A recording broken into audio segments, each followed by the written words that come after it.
Get to know all your favorite VRChat DJs all in one place. This is VRCDJLIVE. Always a very fun time to have everybody on the program on every Thursday, especially moving into a brand new year. And I think it's very fun just because you never really know what's going to happen within our community or what news is going to be coming out or dropping in and all that sort of interesting things. But more importantly, we also get to break it down with the people that are just about as passionate about everything that we do in here as the next DJ. So welcome on in to VRCDJ Live. I'm Rob Roman, your host, and again, if you're brand new to the program, we talk about everything DJing, including in virtual reality space, with all of our DJs and the community members that we have in here as well. And let me tell you, passion doesn't even start here on the program. We got lots of people that are not only looking to help promote clubs and instances, but also make sure that keep a lot of our community members safe, as well as if they are kind of interested in some of the DJing stylings that we do in here, especially in the brand new year. And this month, we're going to start to see it, regardless if we want to or not, we are going to end up seeing it a lot more than we think, is having more people coming in, getting their own first console or trying to DJ, or maybe even wanting to join a club or the staff or community too. These are the times to talk about all this stuff because it's going to happen, or we're going to know a ton of people in our community that is interested in wanting to be a part of it. So obviously this is part of the program, and this is the reason why we set aside 2 hours each week for you to come in and ask your questions. And I'm very sure that at some point in time, it's a little too early to talk about it now, but I would assume there would be a time where some major thing happens, and wouldn't you know it, everyone's going to be like, what does Rob have to say about it on VRCDJ Live? And having that moment will be definitely key for all of us to sit down and go, well, if we're going to have a round table about it, let's discuss it. But thankfully, we're not there yet. And of course, we always like to have you chime in on the program as well. It's a live program. So with all that being said, let's go ahead and get started here, and we'll introduce our first guest of the day or the week. Actually, it's our only guest of the week. He specializes in drum and bass and jungle, and has been DJing in VR since 2021, showcased in clubs such as Shelter, Dieselworks, Gathering, Baptism, and many, many more. And is actually hoping to get the new year started with some production pieces in the works. So please welcome to the VRCDJ Live Studios, Turels. Howdy, nice to meet you. I'm Turels. I do a lot of stuff in here. That's the best way to put it, really. It's I know at some point in time, and you have to please excuse me, because again, we were just on. I was like, now is it Turels? Is it Turels? I mean, there's different stylings and different ways of saying your name. But it reminds me of the Darrell kind of a meme. If someone ends up saying your name incorrectly, are you okay with that, or do you try to correct them? I'm 100% fine with it. It doesn't matter. I've been called multiple things in here, so it's 100% fine with me. That's dope. And that's good to know too, because I know there's a lot of people that are really particular with that sort of stuff. But obviously lots of people are excited to have you on the show. We have a lot of people already chiming in chat, so welcome in everybody. And I'm sure we're going to learn a little bit about you today. But one of the things, again, I want to hit it at the beginning of here, because I know you were really passionate about wanting to start something brand new in 2026. I know you were saying that you have passions in doing production and maybe even creating new music, maybe even an EP down the road. So tell us a little bit about your process, what you're going to be doing this year compared to some of the stuff that you've done previously. Myself, this year, I wanted to put more focus on having my own piece and having my own time to work on my own projects. As I used to do a lot of former audio engineering production work previously.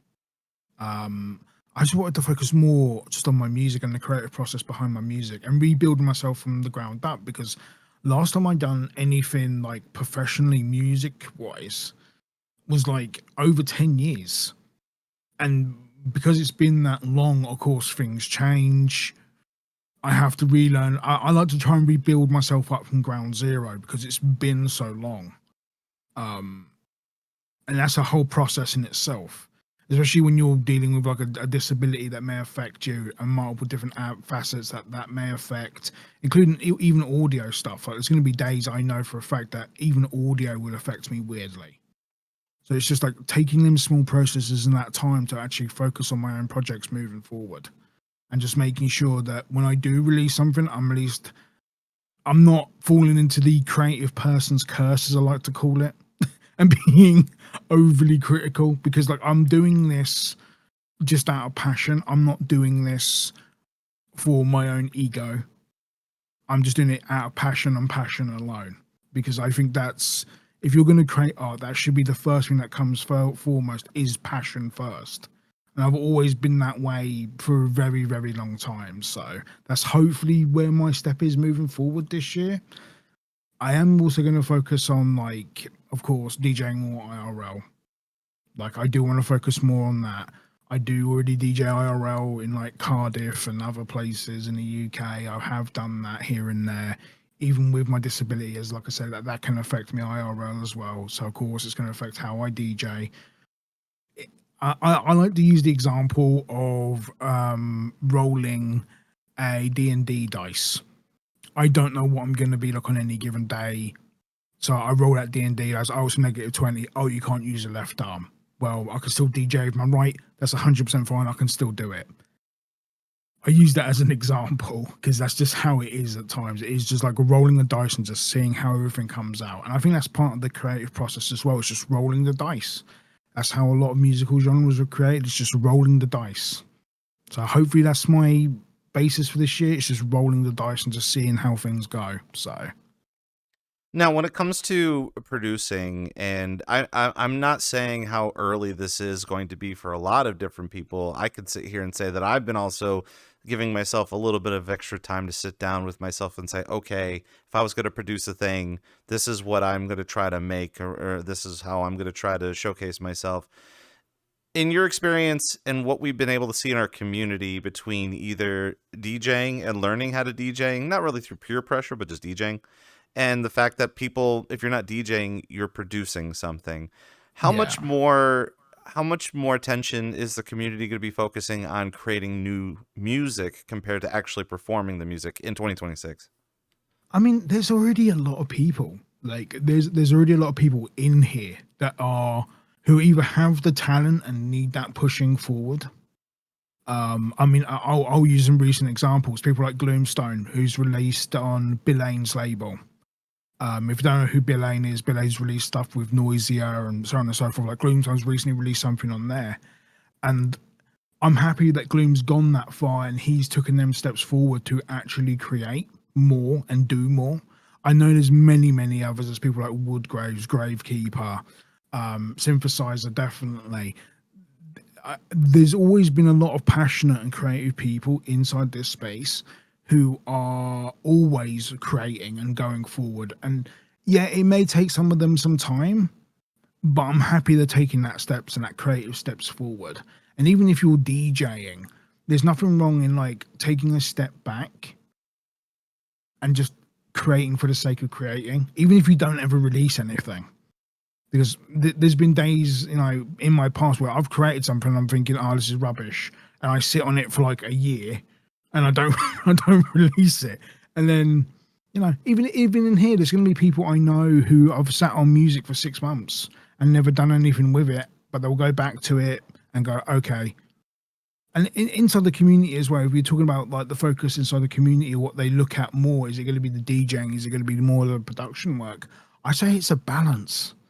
Like, there's going to be a balance of people who, like, that look at both because they have to look at both. Because if you're a DJ, you're obviously going to be interested in production. If you do production, you're going to be interested in DJing. There's I like to say, like, is a balance between both of them, where both of them go into each other a lot as well. Because it's like a little cheat code. I like to use it as an example. It's a bit of a cheat code where if you DJ and you got to create a set, and you know, oh, I need something at this key, this musical key, or this, you know, it has to be D minor, let's say. You can create a track in D minor and have it already played to your set within 2 weeks if you're really going to push yourself. And that's why I say it's a balance of both, because both matter just as much as each other. If you do one, you're going to do the other. It's just a matter of time. So It's so funny that you were able to say that, and we're only 10 minutes in, and I feel like you're already kind of whispering sweet nothings into our ears of a breath of release of just like, you can mess up, it's fine, you don't have to be perfect, and the first track is gonna be garbage too. Yeah. I've known people who are professionals who have done music for 15 plus years who have messed up. I've seen people who've done production for 20 plus years also mess up. Failure is a part of the process of being a creative. It's no different. If you're going to fail at something, that's fine. Learn from the mistake and push forward from it, because there's always going to be days where like you fail. There's always going to be days, no matter if it's a DJ IRL or you're producing something that you think is garbage, but then you release it and everyone loves it. There's going to be them failures. There's going to be the creative parts that you're going to get, oh, this is bloody amazing, I love this. They're going to be them days. It both matters. It severely matters, and I think it's just a part of the process. If you're going to be chained by your failures, then that's fine. You can learn from failure. There's not a single person on this planet who hasn't failed once. Doesn't matter if you're Jimi Hendrix playing the guitar, or you are, let's say Tim Reaper DJing. All of them have failed. One way or another, somewhere in their musical journey, they have failed. Mm-hmm. So... See, it was a little funny. I felt like I was going to say something out loud, but I ended up stubbing my toe to remind me. Because I feel like a lot of people's musical journeys at any point in time, not just in here, where it's just like, oh, there's so much failure that happened, but you learn little skills within those failures, so that way you're not repeating it. And again, like I said, I had to kind of hit myself a little bit to remind myself, being like, well, when we all become famous and we have our behind the scenes moment on MTV, and I'm like, oh, I forgot. MTV doesn't exist. So it's like, okay, well, as much as like we want to have those like legendary stories of like, this was the catalog that never got released because it all sucks. Like, oh, well, MTV's not around for us to actually say that, but well. I mean, every artist has gone through it. There's not a single time. I can name artists off the top of my head right now. Like even stuff like, let's go back, the grunge era. Let's say Alice in Chains. Let's use them as an example. They've had stuff in their back catalogue that's never been released. But it's still as good. If you're talking about someone who's done stuff professionally, it's still as good in my personal mind as the stuff that they released. Exactly the same if you were talking about DJs and producers. I'm sure there's producers even in the chat right now who have had something, have been sitting on something and thinking, this is just garbage. But then they get like a little, I'll say a little demon sitting on the shoulder thinking, you could do something with this. Tweak it, do this, mess with the synthesizers, do something, be creative. Even if it never comes out, you can learn from a failure. And even if you never release it, keep it in your back pocket. You never know when something will come from it. Mm-hmm.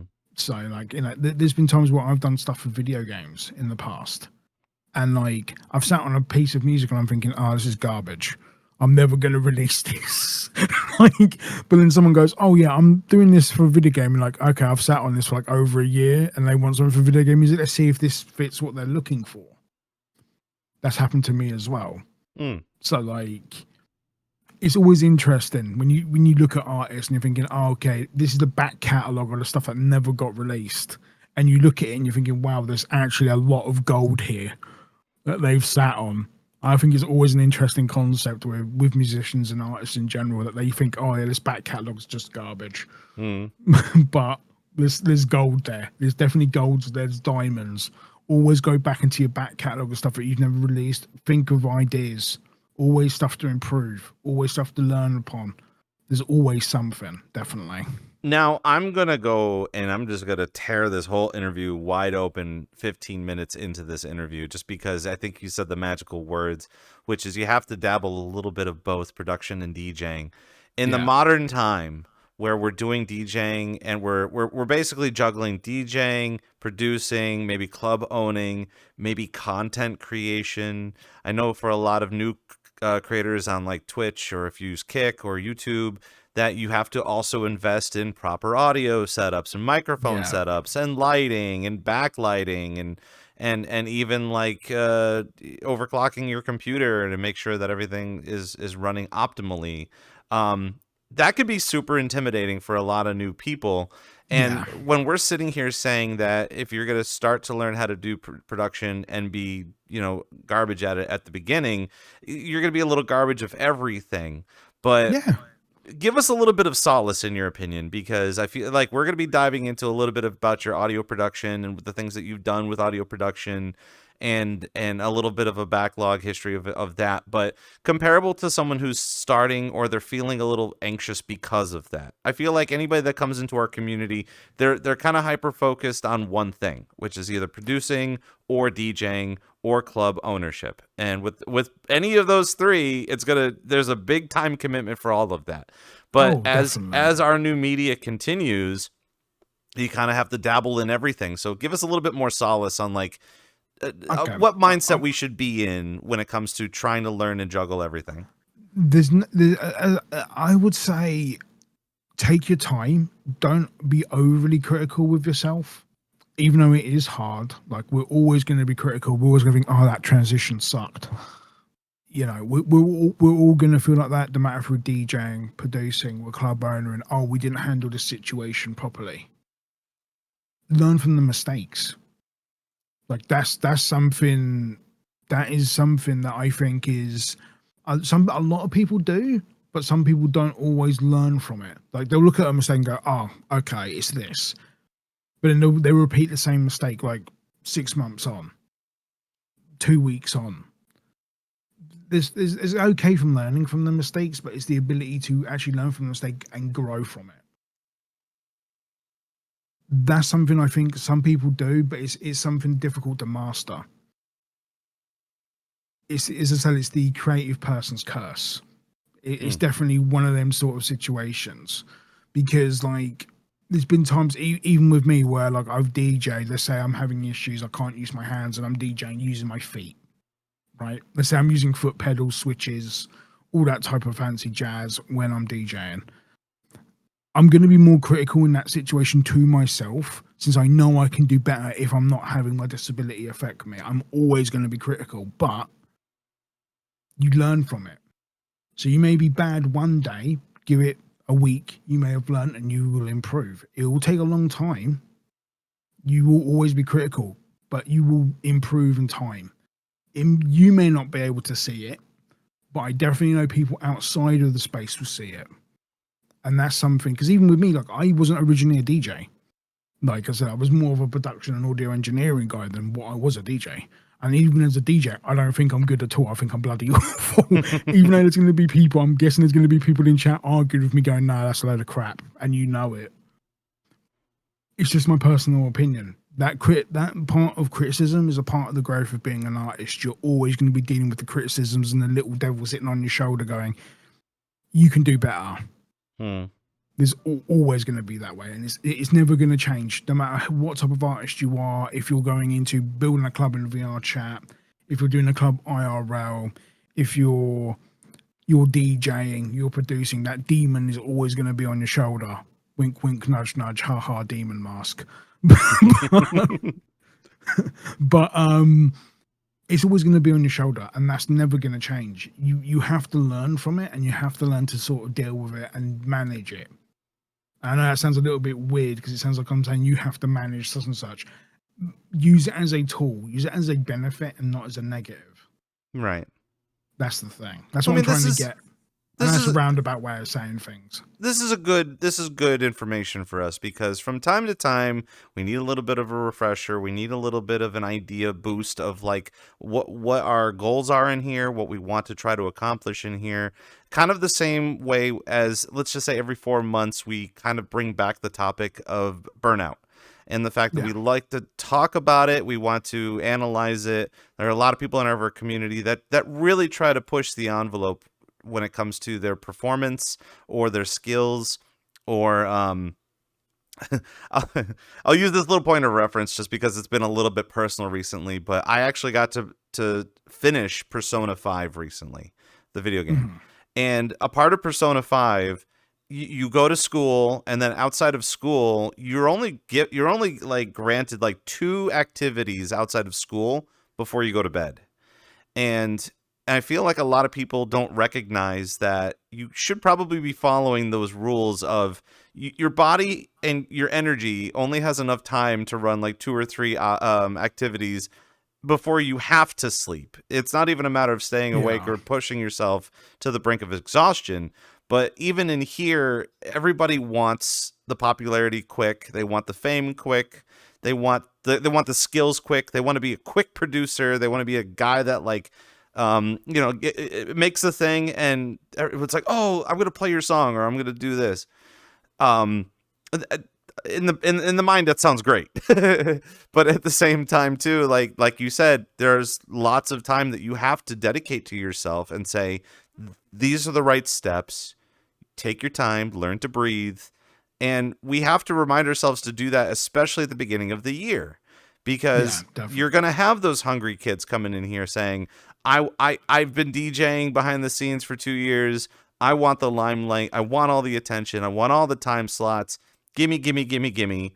And it would be bad for us to sit in the background and say, just sip our coffee and go, okay, good luck. Like kind of remind them and say, hey, let's hang out. Let's sit in front of a mirror. Let's go play the fruit game. Yeah, or even networking. I think a lot of people forget about the whole networking thing if they're going to do any good business. But there's also a networking trust when it comes to building, social groups in here anyway. Yeah, definitely, 100%. I mean, especially with the networking stuff, it sort of connects to a lot of stuff IRL as well. If you're doing like, let's say, you're DJing IRL, you're DJing at a club. You want to get residency at a club, you've got to build the rapport with the actual club owner, with the DJs there to actually be able to get in and DJ there. It isn't like it's just handed to you on a plate. It'd be great if it was, but that's not how it works. Hey, you got the demon mask face. I like you. DJ. DJ. Wish it was that easy. Holy crap. But it's never that easy. It takes time. It takes repertoire. You have to, and it's kind of like I use it as an example of like if you're doing a business, right? If you want to constantly be on top of that company's mind, you have to constantly be sending them emails, even if it's every week. Constantly be on top of their inbox and then thinking, God, this person's really eager. They're showing interest all the time. Maybe I should give them a chance. All it takes is 1 second for them to go, maybe I should give them a chance. That's all it takes. And that sort of repertoire and building up that rapport with people takes time. It's not instant. I mean, even with people in here, like it takes me, maybe because it's just me being a little bit older, it takes me a long while for people to let down the walls, let's say, with people. It takes a very long while. So like, for some people, it takes 6 months. For other people, it can take 2 years. It depends on person to person, how they talk and how the walls will come down eventually. So it depends. It's definitely, as I said, definitely the repetition of making them connections with people matter. And that's something I would say to people. Keep talking with people, have conversations, talk about hosting events, keep doing all these other things, keep constantly communicating with each other. That's how things grow and that's how things become better. So... Of course, we're going to be talking a lot about this particular topic in about an hour or so within the program, but it is VRCDJ Live. We're sitting here with Turels, and it's a live program. If you haven't already figured that out, we're sitting here and we're reading chat, and we're going to be getting into a couple of chat's comments momentarily, but nothing bad. You guys are doing your good job. But because we do have VRCDJ Live, feel free to ask some of your important questions. Just if you want to learn about DJing or even how to DJ with foot pedals, that's always an interesting topic to start talking about too. But at the same time, when we have our guests on the program, this is your opportunity to get to know them a little bit better outside of just going to see them perform. And once they're done performing, they got to go take a poop, or they have to go eat a sandwich or go to bed or wipe the sweat off their brow or something, and then we never see them again. Some of the comments in chat, which has been very interesting, is just based off of your avatar choice. People were calling you the boogeyman. People be calling you the Terminator. The Hat Man, which is I was gonna say, like, you seem like you seem like our community CEO the way you wear that suit. I think the Hat Man, the most common one is the Hat Man. Mm-hmm. That's the most common one that everyone knows, because I do have another avatar, which is a Hat Man avatar, which depends. I rarely use it nowadays, but like, yeah, the Boogeyman is another one. I don't know why people think I'm intimidating though. I just think I'm just an idiot. I mean, I don't know. You got a demon mask, you got horns, and your eyes glow when you talk. That seems spooky enough to me. But here's the caveat to that. I believe in duality, right? Which is a little bit of a weird concept for some people. You can't have good without evil. You can't have, so on and so forth, right? But also, like, this is also I use the avatar also because it's connected to Buddhism in some ways as well. Not the mask, not in particular, but like there's been a lot. I'm sure people can find the exact story because I can't remember off the top of my head, where Buddha turned a demon into a monk and vice versa. A monk becomes a demon. Duality, mixture of both. Someone can be evil. Someone can be evil, have an evil look, but still be a good person. Mm-hmm. Someone can look like a saint, but then be completely evil. Duality.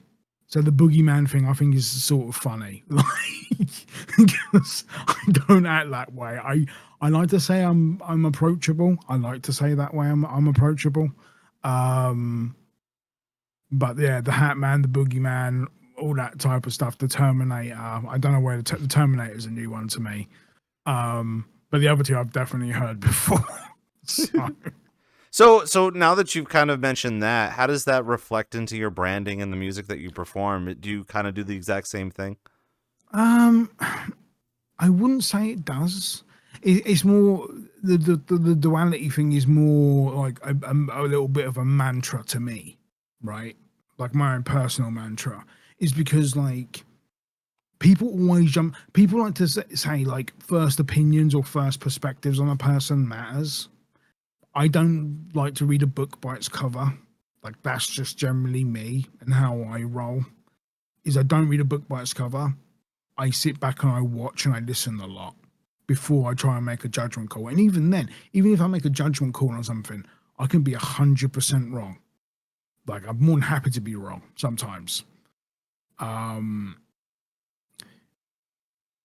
Duality though inside music is an interesting one because, like, of course, with jungle, there's wafts of it. There's more darker stuff if you like dark side or dark jungle. There's the more reggae and dance hall elements that are inside of ragga jungle. There's more of like the more 90s hardcore sound if you're looking for more hardcore type of jungle. All that also all matters because it all blends into each other. It all comes from the same progenitor at the end of the day. So like duality can matter in that also. I wouldn't say it's too much in my branding, I would say, but that's just me. I know some people may say like, oh yeah, the actual name Turels or your logo looks like a bit like a Terminator logo. I didn't think of it that way. Now it's going to make me double think I might need to change that sometime soon. I mean, we do have a robot. We have a robot nightclub in here that you could play robot sounds. Yeah. Yeah, there is that as well. But yeah, duality is, as I said, it is a very much a personal mantra type thing. Like it is like, because it's a very interesting topic. I find it very interesting. As I said, people like to jump to first conclusions about people. And I don't try and do that if I can help it. Like, even with music, people jump to the first conclusion and go, oh, this music's garbage. Me, it's like I'm very much musically eclectic. I will listen to anything, even if it's just noise. Right? And people will go, oh, you won't listen to this type of music. Trust me, send it to me. I most probably will listen to it. It won't bug me at all. because it's always something you can learn from every different style of music. No matter if you like blues or jazz, or if you like reggae to bashment, there's always something to listen to and something to learn from every style of music that you listen to. And I think that's something that some people seem to forget as well. They like to put up these earplugs and go, "Oh, this music's crap." Okay, that's your personal choice. You can agree or disagree with that if you want to, but don't bury it when there's always something to listen, something to learn from it. There's always something to learn from every type of music, and I think that's something that a lot of people seem to forget about as well. It's like, I can't learn anything from techno. Are you sure? Like, techno's been around for a long time. It didn't stay around this long because it was boring. Like, there's something to learn from it if you dig into the guts and you look more than just on the surface level of what makes it what it is. So. And not for nothing, I mean, people have been taking techno too and re-envisioning it even in the modern age now. And like, for us, that we can listen in and be like, oh, they just sampled this from another song. It could be sounding brand new to someone else as well. Yeah. I mean, there's definitely like that with some of the music that I play. I've had people come up to go, "What's this song?" Well, this song came out in like '92. Like, there's definitely been music like that from multiple different artists that I've played over the years in here. And it's just like, okay, yeah, this came out in '92, but it was that much of a track that stuck around that people have sampled it like a million different ways or remixed it many different ways. And there's been songs like, they're iconic enough that there hasn't been that many remixes. Like, there's been that as well. Especially, as I said, it depends on genre to genre. There's many times with like jungle where, like, especially like in the early '90s, they ripped horror movies off like anything. Terminator is an example. They ripped that off so many times in the early jungle scene. It's sort of funny to me. Or Nightmare on Elm Street, or Halloween, or The Thing.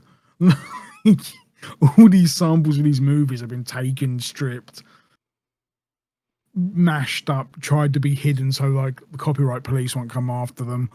But like, it's been done multiple different ways. I think that's an interesting thing as well. It's just like, it's keeping, I like to say, keeping the older style of music alive. Because you don't always have to be a musician, you don't have to sell everything. Like, there's nothing wrong in bootlegging a track. Like, when people say, "Oh, well, you're bootlegging it, that's illegal." Well, there's a reason why it's called a bootleg. You're not selling it because you can't. But there's nothing wrong in taking like a strip of a movie. Let's say, let's say from Saw. Let's use Saw as an example. Taking like let's say a clip from the movie, from the puppet, and using that in a jungle techno track. Like, there's nothing wrong in it as long as you're not selling it. You can bootleg as much as your heart desires. It's a bootleg. Go for it. I was laughing a little earlier just because you were saying like you have all these tracks back in like '92, and in the back of my mind I'm thinking about the meme of like late 1900s, like you were born in the late 1900s. 2000 and there's more. Yeah. And it's just the thing, because people don't look back in older types of music as well. Like, they don't look about like reggae that actually came from Kingston. They don't look back at them 7-inch records that came from there. Me, I'm one of these types of people that I'll go to a record shop and I'll go digging. Like, there's been stuff that I've played in here that originally came from a cut of records that there was only like 10 of them. And I actually own one of them. Like, I will go digging that deep for music. But I like to say I go dumpster diving for music. That's what I like to call it. But like, I will go massively deep and I will dig for hours inside a record shop or online. Like, I tell people, if you're a DJ or you're a producer, go look for stuff.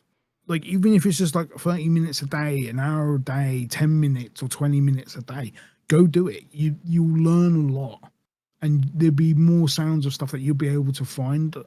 No matter if you're looking at SoundCloud, you're going on Beatport or Juno Download or Bandcamp, because I use Bandcamp a lot.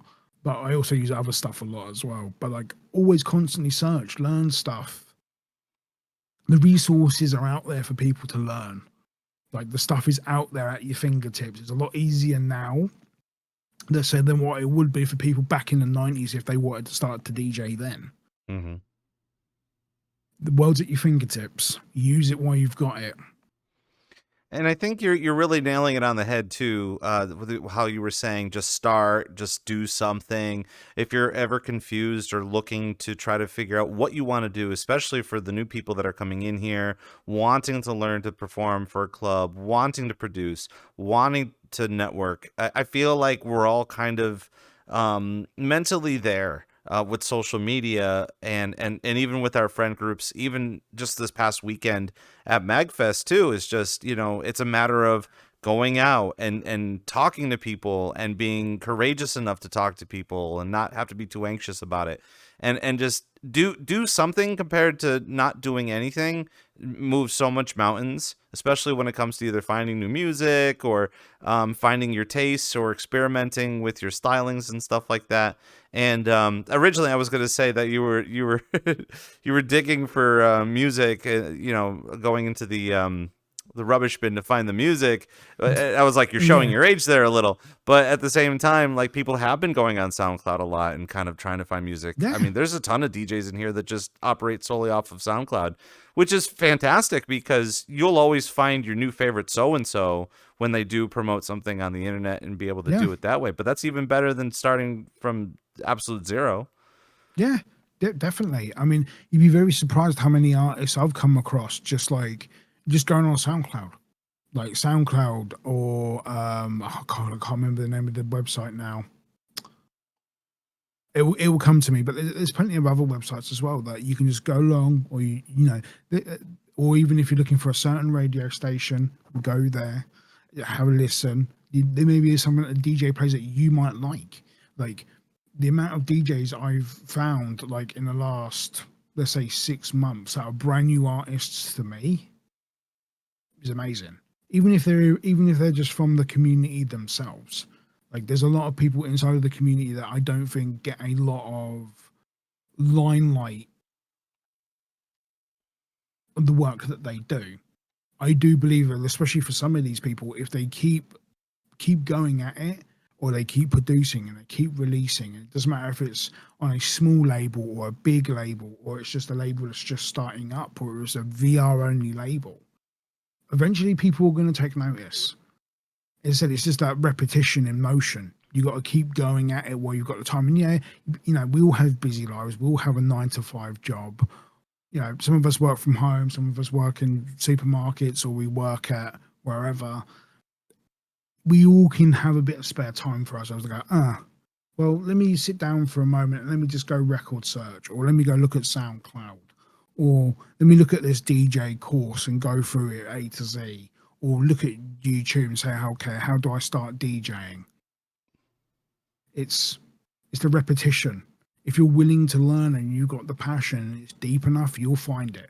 It will eventually, something will come to the surface sooner or later, definitely, for sure.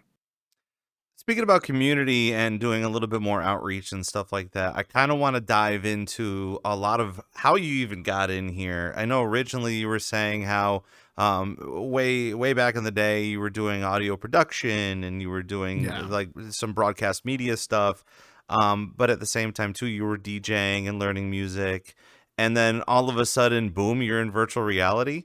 So take us on a little journey of we'll start with the music production stuff and kind of like what you want to unveil for us with that, and then try to figure out how you even stumbled across virtual reality to begin with. Okay, so like I started learning. I was always interested in music as a kid growing up at a very young age. I came from a musically collected household. So you'd have my brother who listened to drum and bass and jungle and Guns N' Roses. You'd have my sister that would listen to Michael Jackson, New Kids on the Block, all that type of stuff. You'd have my dad that would listen to like Motorhead, Dire Straits, Deep Purple. My mum would listen to Whitesnake and jazz and everything in between. So it was always stuck with me from like a young kid to now. that part of it is always stuck with me. I think that's the reason why, like, I've sort of been so connected with all different genres of music. Like, I can always take something from something. Of course, going through school, going through a very young age, to say middle school, I started messing with audio programs then. If you want to go real back in the day, there's programs like Cool Edit Pro. That's before Adobe. Like, messing with stuff like that. Funny enough, like, radio stations still use Cool Edit sometimes. Yeah, like I've used stuff like that, especially when you're going into, like, I say, high school. Of course, you started learning stuff like Pro Tools, and I went through all that stuff with Pro Tools. Of course, doing it as a job was a different story. I'd done multiple different little jobs here and there. I worked with some labels that I can't say too much about because stuff that I signed, but like, I'd done that for many, many years. Worked on many different projects.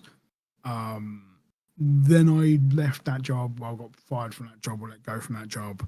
And I started doing stuff for like Kickstarter video games and stuff like that, which I worked with a few people. I worked with a guy called Turels, who I know done a lot of stuff with Skullgirls. I've worked with him. I've worked with other people. Just doing little stuff like that. When that all sort of came to a head, though, is when I became disabled. Randomly woke up one day from the neck down, couldn't move my body.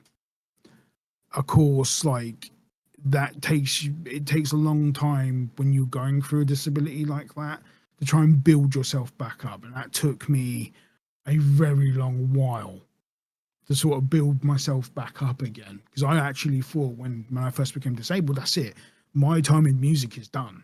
Like, I legitimately believed that full-heartedly for a while. That carried on for many, many, many years. COVID hit, of course. You know, COVID put everyone indoors. No one was working.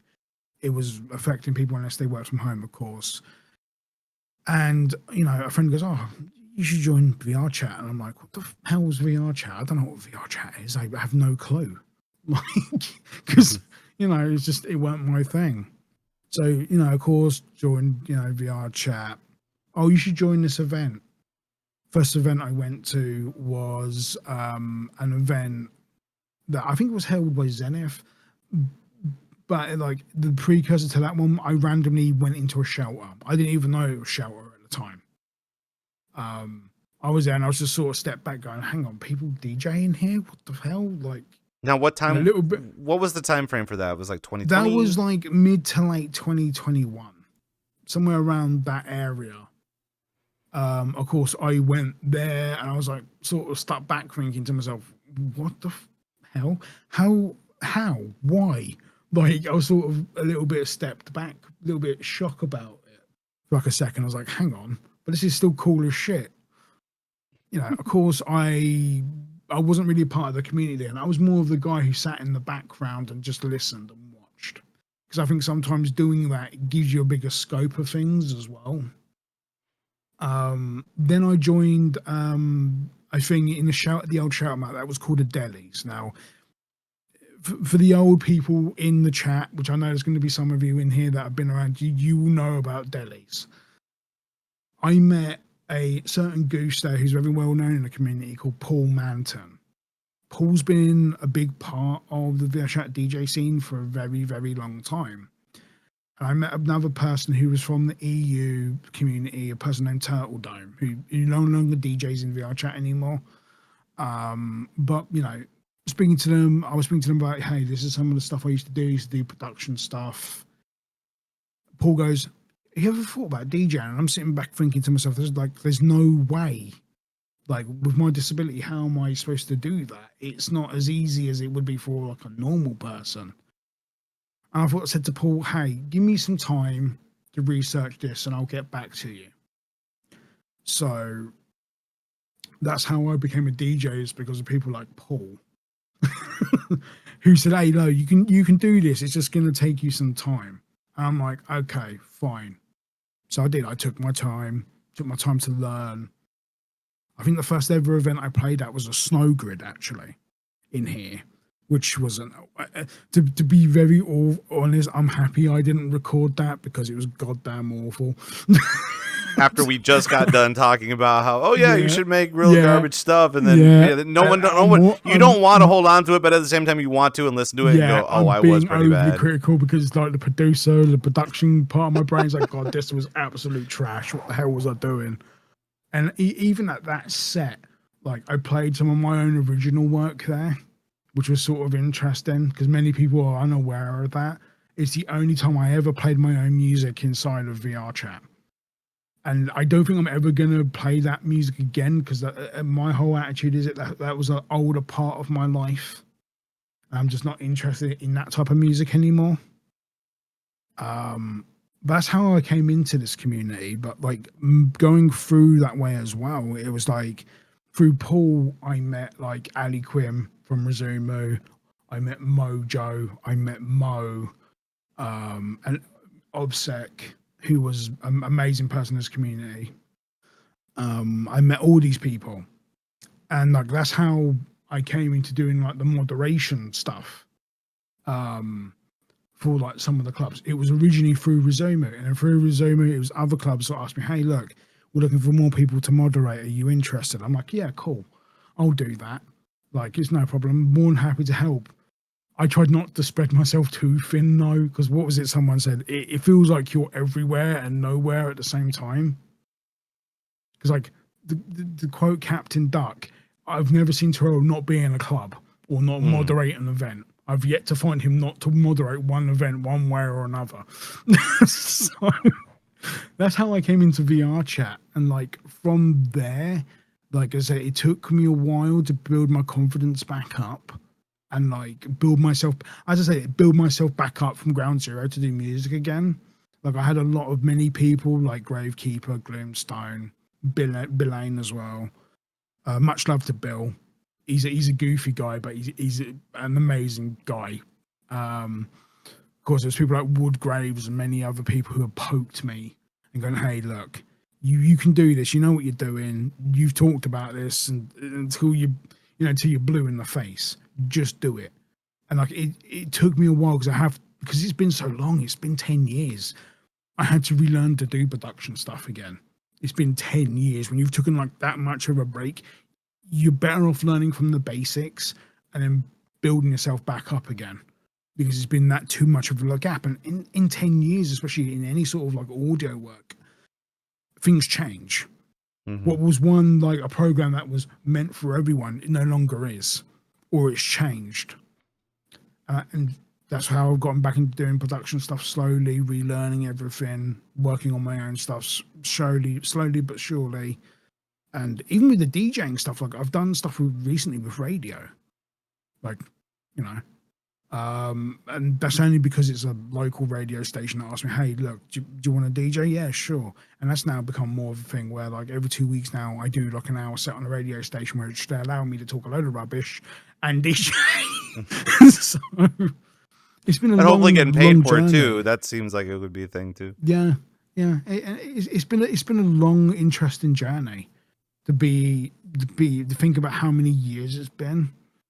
And how it's grown into its own thing. And of course, there's many connections with many people in here. I'm sure there's many people in chat as well that, know me, or, even Creepy as well, who for some reason, I'm friends with Creepy. I'm friends with Bill. I'm friends with tons of other people. I love them all to death. But it's weird to have all them connections as well. Because as I said, when you're building yourself back up from ground zero, from like being disabled and thinking, okay, yeah, my time in music is done till now, it's black and white. Like so much has changed during that period. And even though it's only been like I said, 5 years, it's crazy to think that. Like so much has changed during that time. And I'm sure with time, God, I can't speak English. I'm sure with time things will change as well, and it will change again. I'm pretty sure that will happen. So, What I find fascinated, and there's so much to unravel and unpack with everything that you said, especially because again, that whole journey within those few, it seems like a long time, but it's just a few years.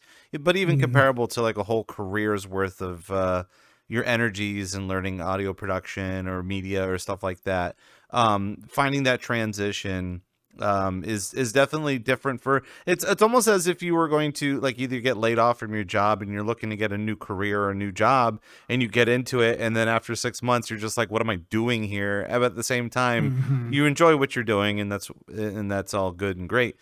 The way that you were explaining how this entire process is starting to kind of ramp up to much larger, greater things. I know on the program we talk a lot about bridging the gap and understanding what the IRL, VR to IRL kind of culmination of molding is going to happen, not only just this year and the past couple of years, but where we're headed in the future when it comes to all of that.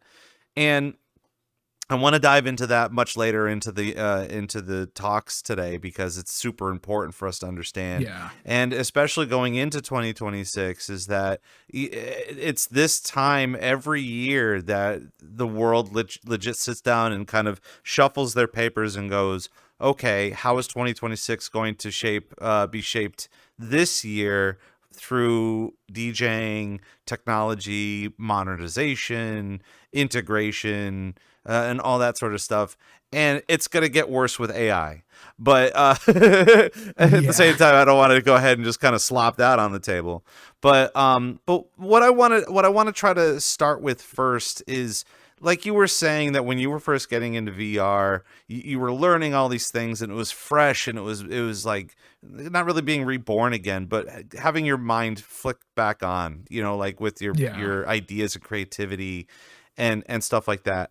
At what point in time when that was happening did you realize that you were going to be spending an indefinite amount of time in here to reinvent I yourself? I never thought of it like that, to be honest with you. I thought of it much like my whole thing was like, okay, this is cool. I don't mind helping out these guys, this club, that club. I didn't mind helping out, right? It isn't like back then at that point I was DJing IRL or I was doing stuff for radio. It was more like, I'm more than happy to help these people out. They're doing something cool. So like I'm more than happy. No matter if that was like me helping out Slyfest or me helping out the Gathering or me helping out like the Snow Grid or the tons of other events I've helped out with.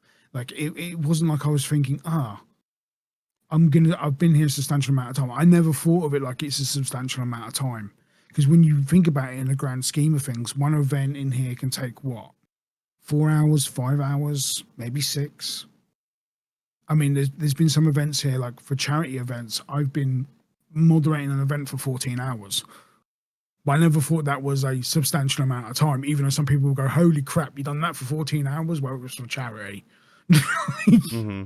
But like, the way I sort of tell people is just like, especially in here, it was, don't think about it of how much time you put in. Just enjoy the moments that you're here. Because like, as I said, with my own disability, like that can still affect me going forward. I don't know what's going to happen tomorrow. It's outside of my control. So I'm enjoying my time while I'm here. And that's what I always tell people. It's like, enjoy your time while you're here. Learn what you can learn. Grow from it. You've got all the stuff. Because I always say to people, like, in VRChat, the soil was very fertile still, right? There's always a chance to grow.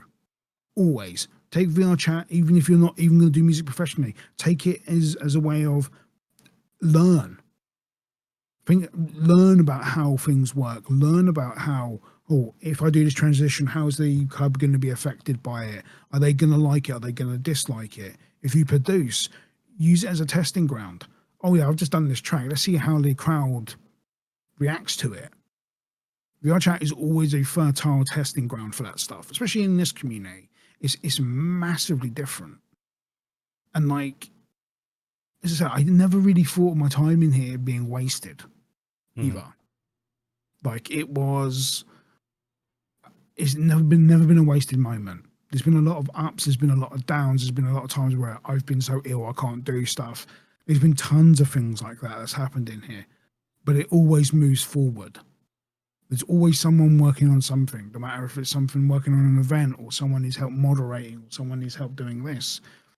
People in this community are always willing to work with each other or point people in the right direction, right? That's the good thing about it. Not everyone has to sing Kumbaya, but like people are at least willing to help, which is the general thing I tell people. Like, that positive experience goes a long, long way. And I think that's more, even IRL, like sometimes it's sort of the same as well, where you get a lot of people that just want to help people grow and they push them down the path. I like to say I try and do the same. I push people down the path. So it's never a wasted moment. And I don't think about the time. I just enjoy it for what it is. So. And there's an added benefit to all of that too, because like, again, we got the new kids that are coming in and DJing, and it's all fresh and new to them.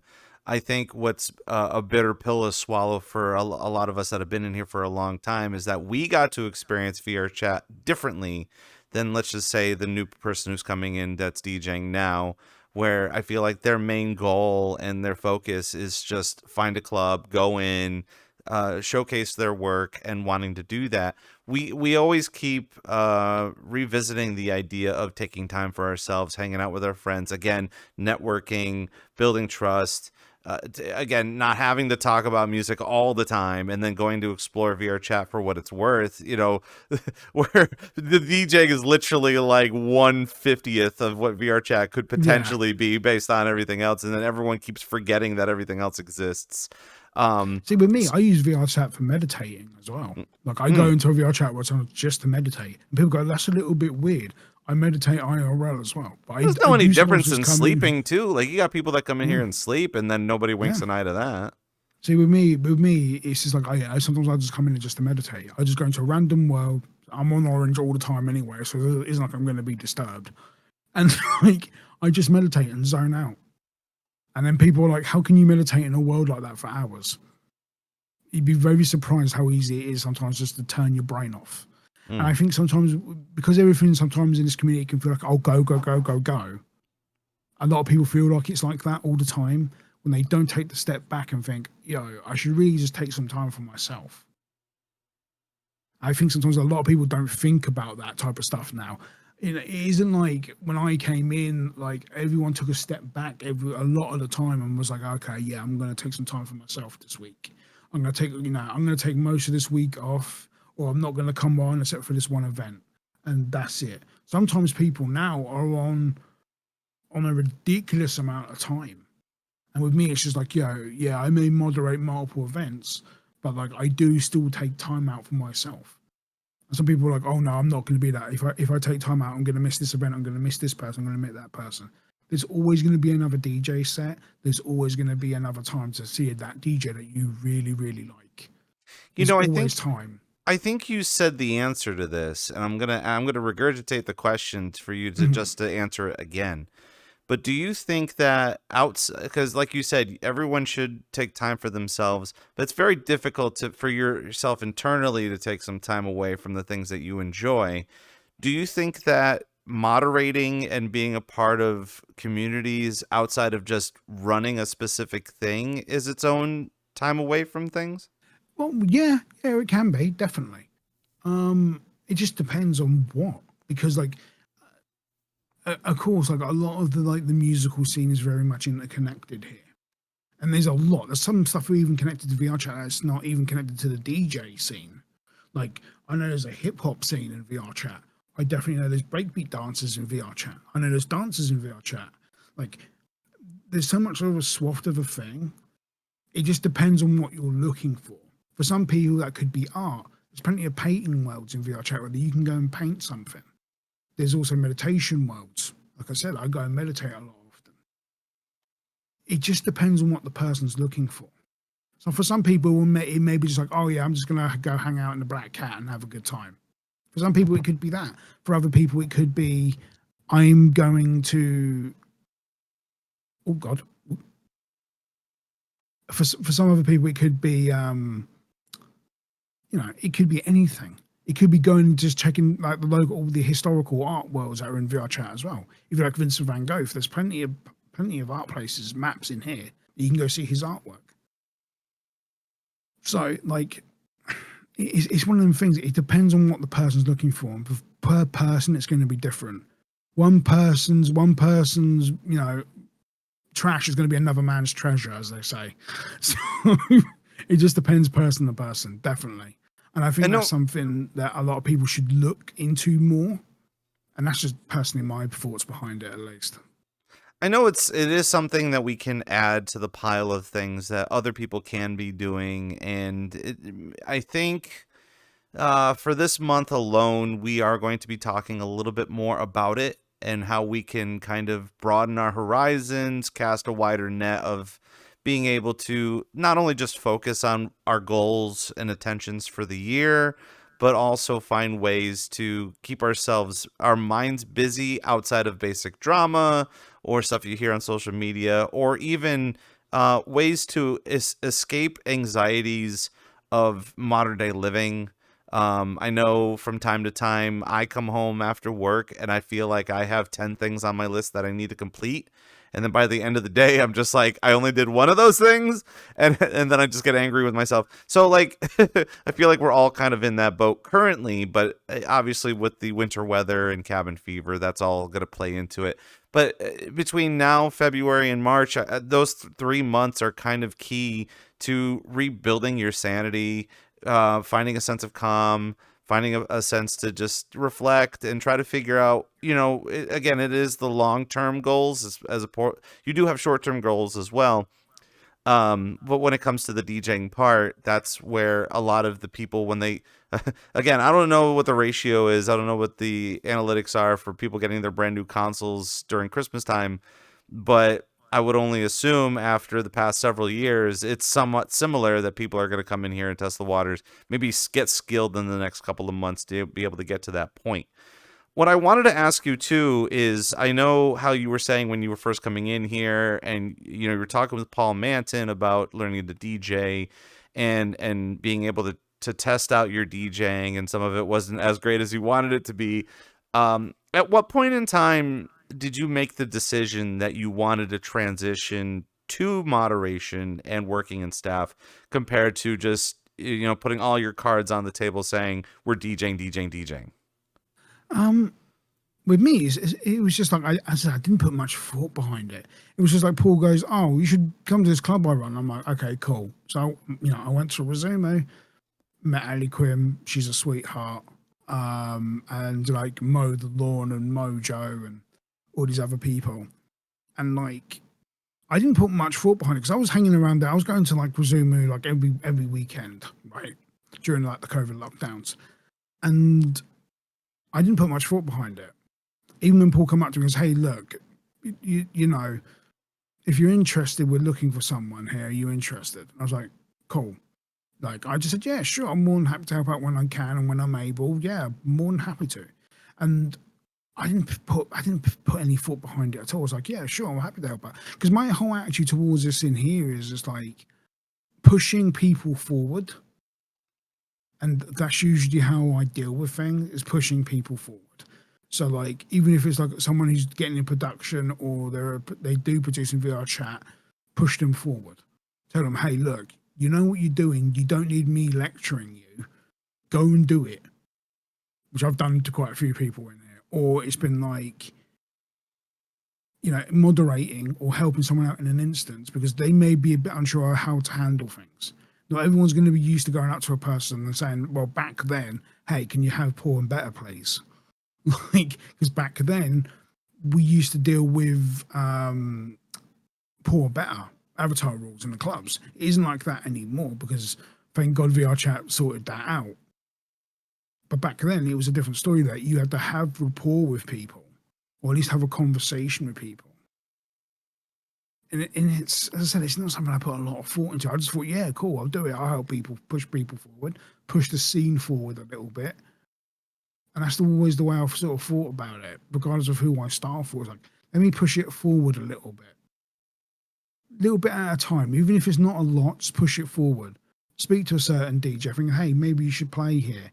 speak to an artist outside of VRChat that's never come into VRChat and go, hey, maybe, you should play here, which I've done.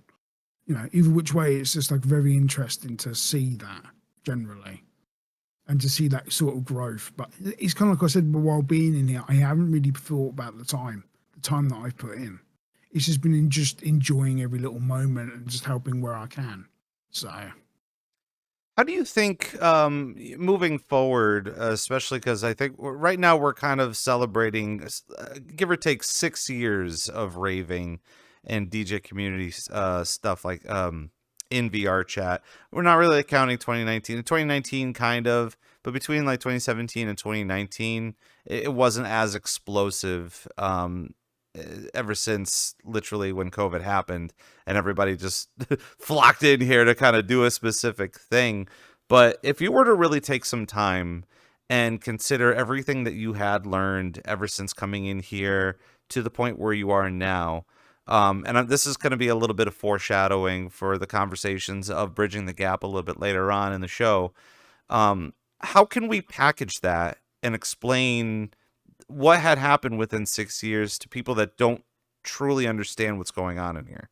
oh god, boy, that's one. Complicated. Complicated growth, explosion, conversation. There's so much to add to it.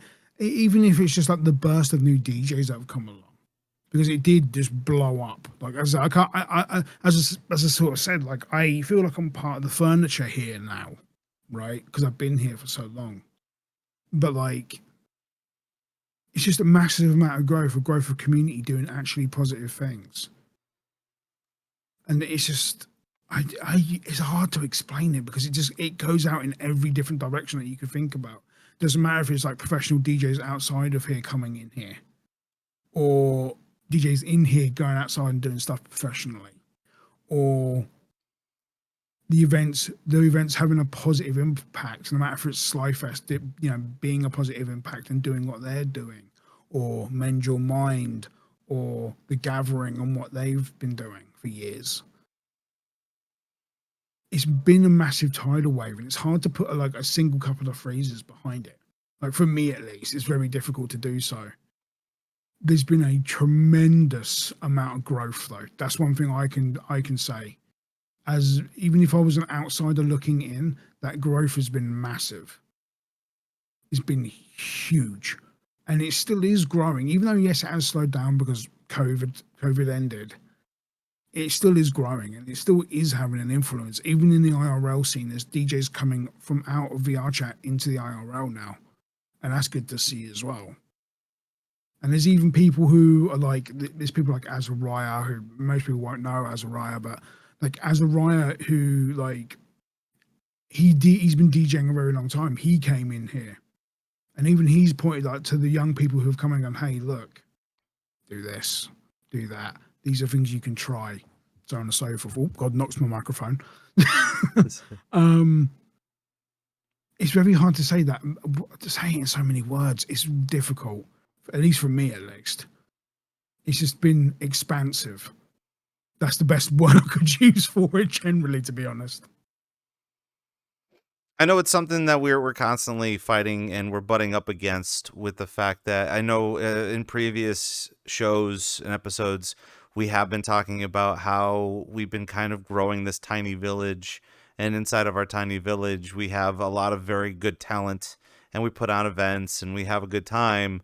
But being able to showcase our tiny village outside of the village, it can be difficult from time to time. I know one of my absolute favorite phrases so far in the past year is me trying to explain virtual reality to my professional DJ friends. And I show them a video of me performing in here, and they were like, their instant go-to is, oh, virtual reality. So you're DJing for furries, right? And I'm like, no, well, sure, but like that's kind of their go-to. Or, oh, you're all NPCs, you're all not real. And I'm just like, no. I like to have a quote of something that Bill Lane said to me once. And he said this on Twitter as well. I have to go back and find the tweet, but like he said, if the industry just looks at that with a very skewed viewpoint, they're not looking at the bigger picture. There is so much talent that has come through here. It is ridiculous over the years. Absolutely ridiculous. And sooner or later, someone from here is going to blow up. Or they're going to get spotted, or someone's going to take notice. And all it's going to take is one person. And there's so much talent that's come through here. As I've mentioned Gloomstone, I've mentioned Synthesizer, Gravekeeper. I've mentioned all these people before. Even if it was just one of them, right? People notice. And people may go, oh, you know, for a professional, outside professional will go, oh, this is just rubbish. I say to people, give it a shot. Before you judge it, give it a shot. Because you may learn something. And because as I sort of said, I've looked at both sides of the coin. It's very interesting from my perspective because I've seen it from a professional standpoint and I see it from a passion standpoint, and they are separate. Mm-hmm. There is a gap that bridges them, but like there is a massive separation between both. It's very interesting to see, like, for me, like I have friends who are professional DJs who like they look at here and go, oh well, that's cool, not my thing, but it's cool. Or some people have gone, oh, this is just a fad. And I use the example of, oh, it's just a fad. And I said, you do know that's been done for every style of music, for every time it's grown, right? That's valid. Oh, that's really valid. Elvis Presley, oh, it was a fad. Rock and roll, it was a fad. Jazz, oh, it's a fad. Oh, jungle, it was a fad. Music will always grow in its own way. And like, you can be ignorant to it, or you can keep an eye on it. There's a lot of people who are like ignorant to it, and that's fine. People can do what they wish. Myself, I look at it as the generation that grow up in here now, who are DJing in here now, could do something bigger in the future. So while they're here, push it forward. Push it forward. Teach them something. Point them in the right direction. Let them learn, because that type of growth is going to do something amazing for them. And there's been some people, like I said, like Bitlane, he came in here and he's spoken about it. He's been like, yo, yeah, VRChat, there's some amazing people in here that have done amazing things. You know, multiple different clubs. There's thousands of different clubs. I mean, there's experiences from Concrete, Shelter, you know, VTVR, if you like more hardcore stuff, if you like Tube, so on and so forth. There's been this massive waft. Multiple professionals have gone through these places, one way or another. A lot of them have had more of a positive influence than negative. I think there's also like a very much of a big stigma as well in the VRChat community. Sometimes there's a stigma, which like in some cases, yeah, I get. In other cases, though, it's just like, nah, there's definitely a lot of passionate people here. And if you cut out all the crap and you look at just the raw passion behind it, then your perspective will change. And that's what I say to a lot of professional DJ friends. Look at it from the passion perspective and not from what's, you know, you're judging the book from its cover perspective. Look at it just from the passion. If people are willing to spend thousands of hours growing, DJing, practicing, that's no different than what the hours that you've put in DJing at a club all them years. It's exactly the same. The passion's the same. It's just the perspective is different. So I feel like a lot of us need to remember those things. And honestly, I thought you were going to say thousands of dollars, because that was also true too. Yeah, that as well. You know, especially with the new headsets coming out and stuff like that, even new controllers too, like or new setups. You know, I think a lot of us are trying to get their hands on CDJ 3000Xs, despite the fact that the price is really it's steep. But it's cool to have cool stuff. Yeah, I mean, no doubt. But you're right. I mean, a lot of this, and you're kind of opening my brain a little bit to this idea of a better understanding and a better outlook of a lot of the things that we're doing in here. And there's some people that come in here and they want to test the waters. The way I'm looking at it And again, forgive me for trying to explain this the way that I am, because I think a lot of people keep forgetting this concept. Is I studied music education at Berklee College of Music in Boston, and prestigious music college, but when you go in there, you have to do a test to see what your actual strengths are in composition, performance, history, harmony, all that sort of stuff. And then they place you into classes to help fine tune what you do. I'm not saying that we're calling this VRChat University, but it sure does kind of seem like that off the cuff, because you do have a lot of DJs coming in here thinking that they know what they're doing, but when they get to test their experiences and performance and stuff like that, they have to take the 101 course just to kind of, put the wheels on the ground and get a firm foundation of how things are proactive in here. And it's hard to digest because,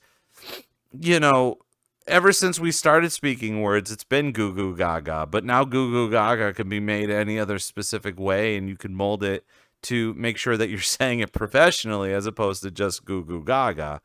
And again, that all sounds like garbage, but it's kind of the reality when it comes in here. And I've been trying to find a better way to explain it than just the professionals don't want to come in here because, I don't want to say it's entry level. It's not entry level. And even if it is entry level, it is a firm 101 basis of entry level to kickstart whatever you want to do as a hobby or a career, or get a better understanding. I'm bringing this up because of the fact that it's a brand new year. We are going to be starting to see the rotation of new DJs.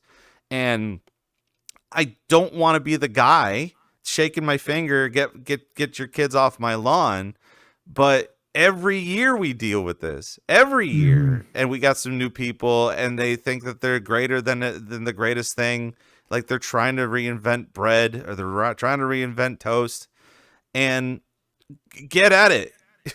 Try it. But, every year we have some competition with those kinds of people trying to be hungry, trying to be thirsty. And we want to aid and help them for better success. But we have to first realize that that when you do come in here, we do want to help. There's ways of helping. There's ways of outreach through the moderation, like you were saying before. Yeah. We have to let down the gates a little bit to say, okay, let's talk. Let's see what you got, and how can we help you promote what you've got moving forward. I wanted your opinion on this. It is VRCDJ Live. Welcome in. It's kind of a really long conversation with Turels about this, just because, listen, we're all passionate about it. This dude's been passionate about it for several years in here, and it's very amazing to hear. What is your opinion on the new DJs coming in? I mean, I haven't bumped into any recently, as I've been like very, very busy doing my own thing. But like my advice to the DJs is it's just hang around the community a bit, speak to people, have conversations with people, right? Because you get to learn the lay of the land, right? I think sometimes like people have this thing of not having conversations, just jumping to conclusions, right? So like there's been times in the past where younger DJs have come to me and they've asked me for advice. And I've been like, okay, go here, try this, speak to them. Or if you need bookings, come to me. I can speak to people. Like there's been young DJs who have come in who they say they've done like 3 or 4 sets maximum. Or like they haven't been given the limelight like they fucking deserve. And I'm like, okay, you know what? I'm going to stick my neck out a little bit here to help this young artist a little bit. Because there's definitely been times where like people just overlook someone unless they know someone, which is ridiculous. I mean, I understand that there's got to be a certain rapport, but sometimes it could just be as simple as someone just speaking to somebody and, hey, look, this person's new, they're decent, you should give them a shot. That's all sometimes it takes. Because I used to run like Launchpad. I used to help out with Launchpad with Resumo. A lot of young DJs went through Resumo. Many, many, many hundreds of thousands at this point.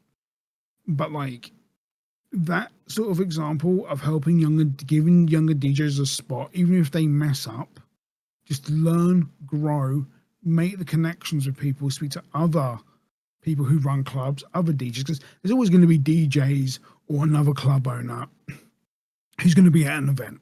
Always, without fail. You will always find one or five of us. There's always without fail.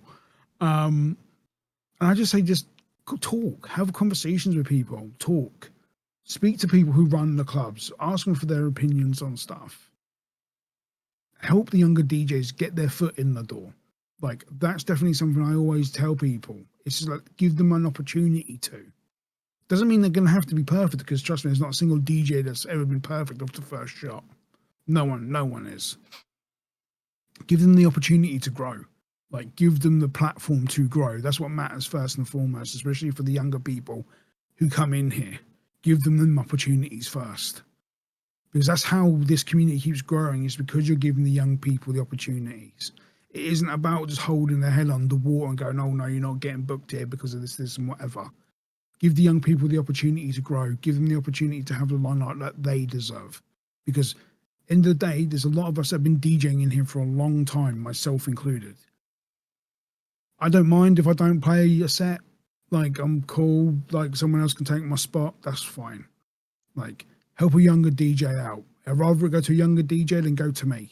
Like, that's always been my attitude in here anyway. Give people the limelight, push younger DJs forward. That goes a long, long way in the future of keeping this community going.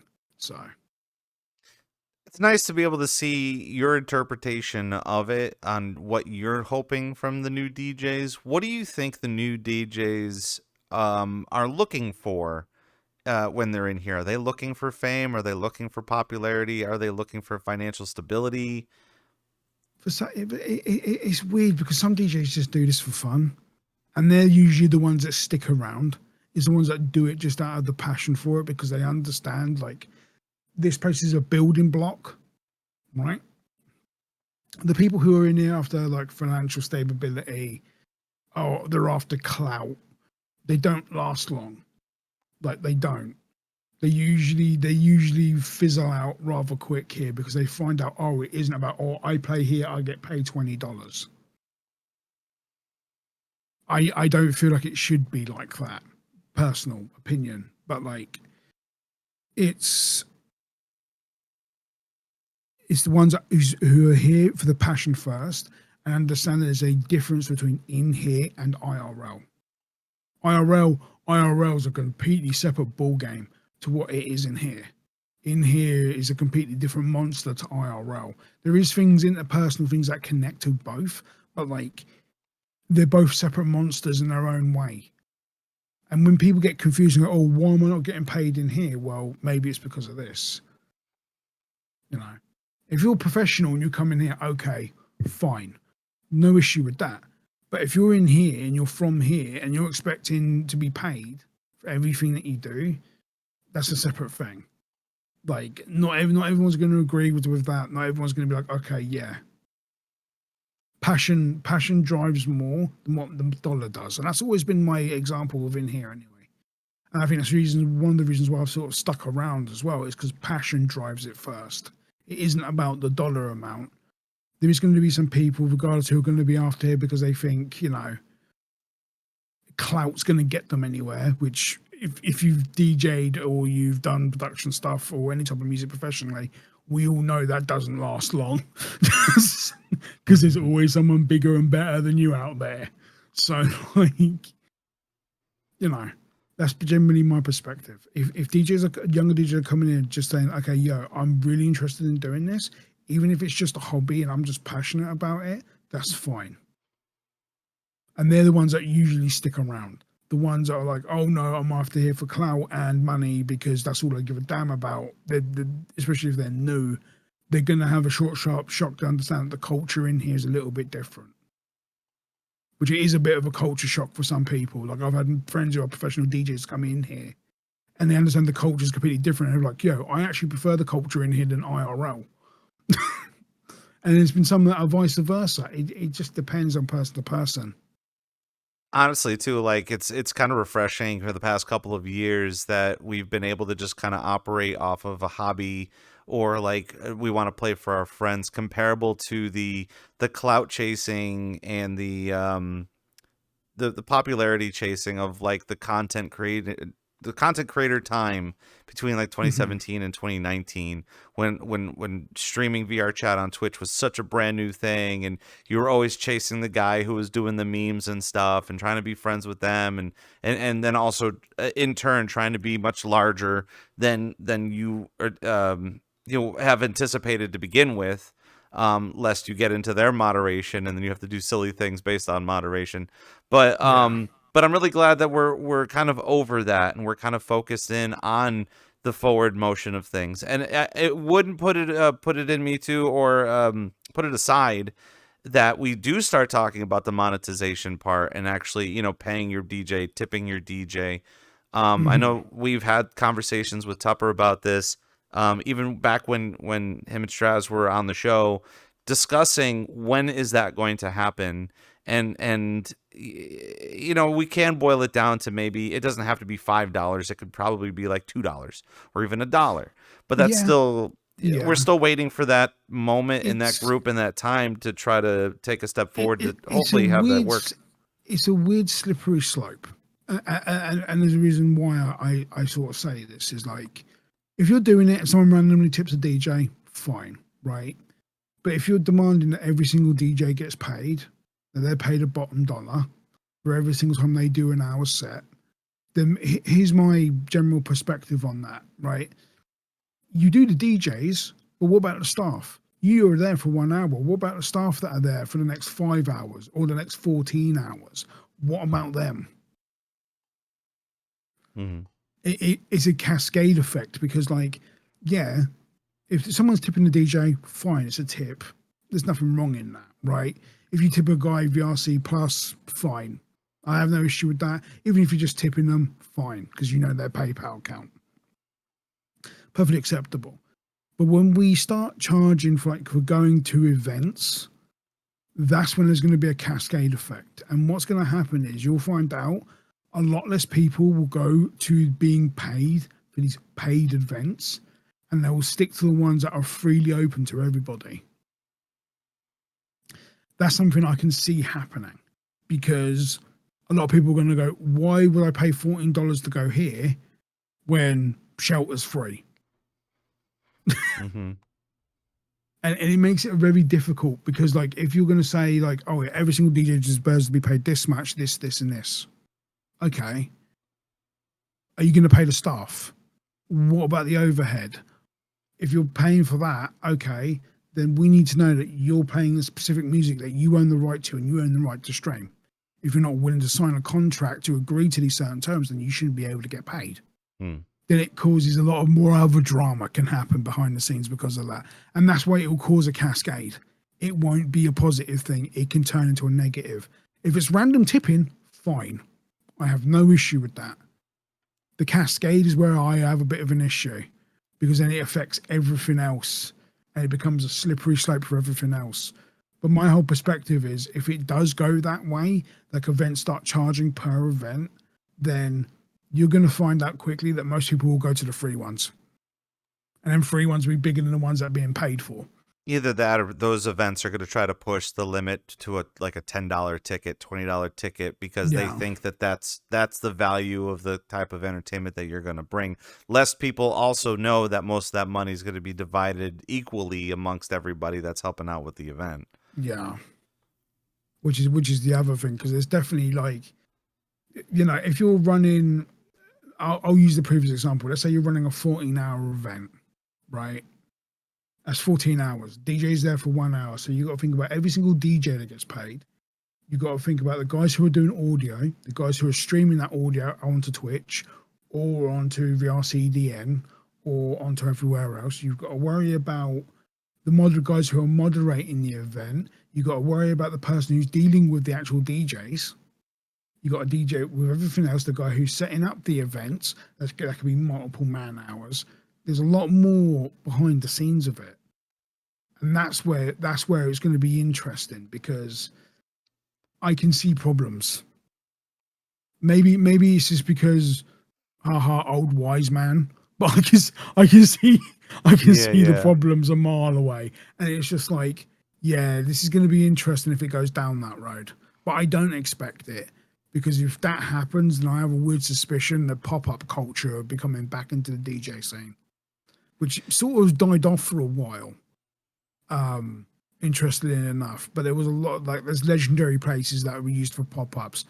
Shark Hut, good example. Legendary between the DJs in this scene who have been here for a very long time. Like, place is legendary because there's been so many events that have gone through that place and so many people that have DJ'd at Shark Hut. You can think about, so a lot of the people in here, nearly, I would say kind of a lot, I would say nearly everyone from A to Z, nearly. And also too, like, we're gonna constantly be talking about it. I know that. Yeah. I know that for a start.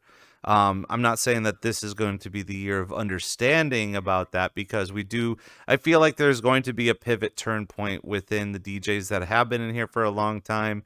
I've already heard whispers of, like, man, I'm gonna put a sock in my mouth a little bit, but, like, you've got people that have been in here just as long as the furniture. You are part of the furniture, Yeah. and then you have people that are just like, oh, well, so and so's been in here forever, and he's legendary for being in here. And I'm just sitting here going, it's only been like 5 years, dude. Like, I mean, maybe we have to move on, but at the same time, Yeah. I sure hope that you're treating your legends properly too. Like, that's what I'm saying. Like, Yeah. you know, don't just be like, oh, here's a chair. We're going to use this chair, but we're going to put it over there for now until we need that chair. And I'm like, no.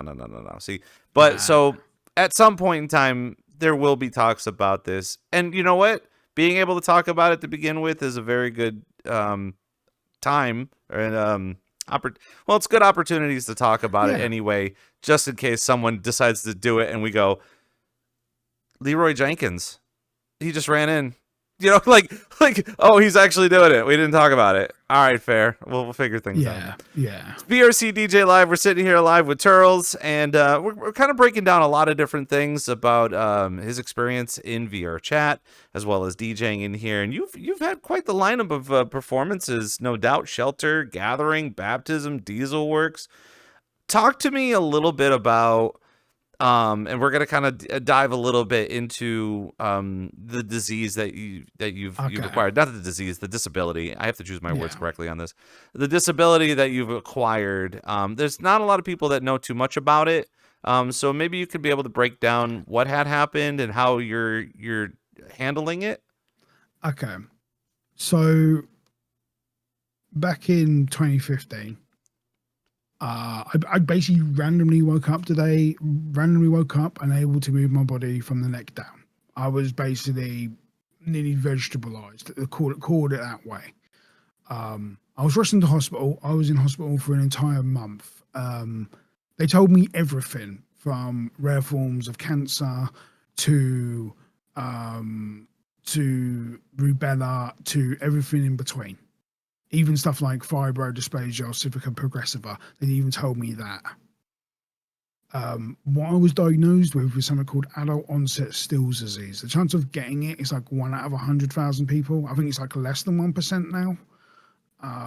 They don't know what triggers it. They have no understanding. It does copy a lot of the effects of like rheumatoid arthritis. It does copy it, but there's also a lot of other stuff that comes with it as well. Not just like the chronic pain, the chronic fatigue that comes with it. There's also, I said, the permanent mobility issues.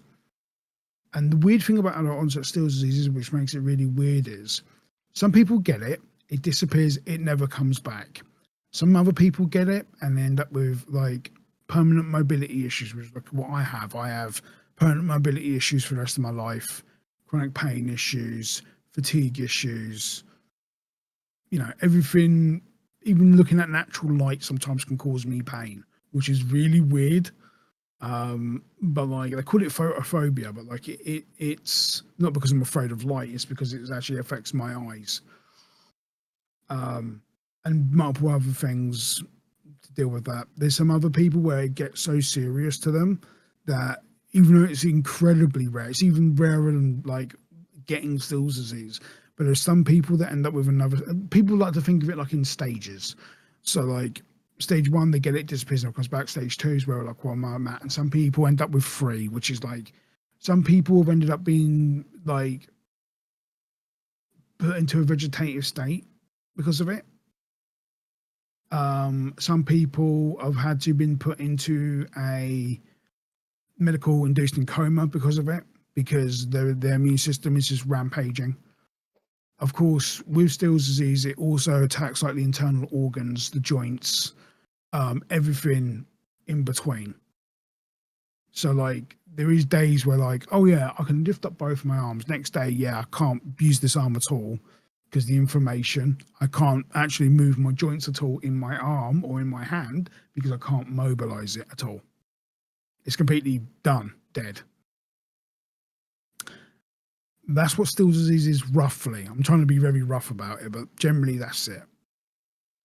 How I deal with it is on multiple medications. So like not just like heavy duty immunosuppressants, stuff like methotrexate, which is a heavy duty immunosuppressant, hydrochloroquine, pregabalin or pregabapentin, prednisolone, steroid, multiple painkillers.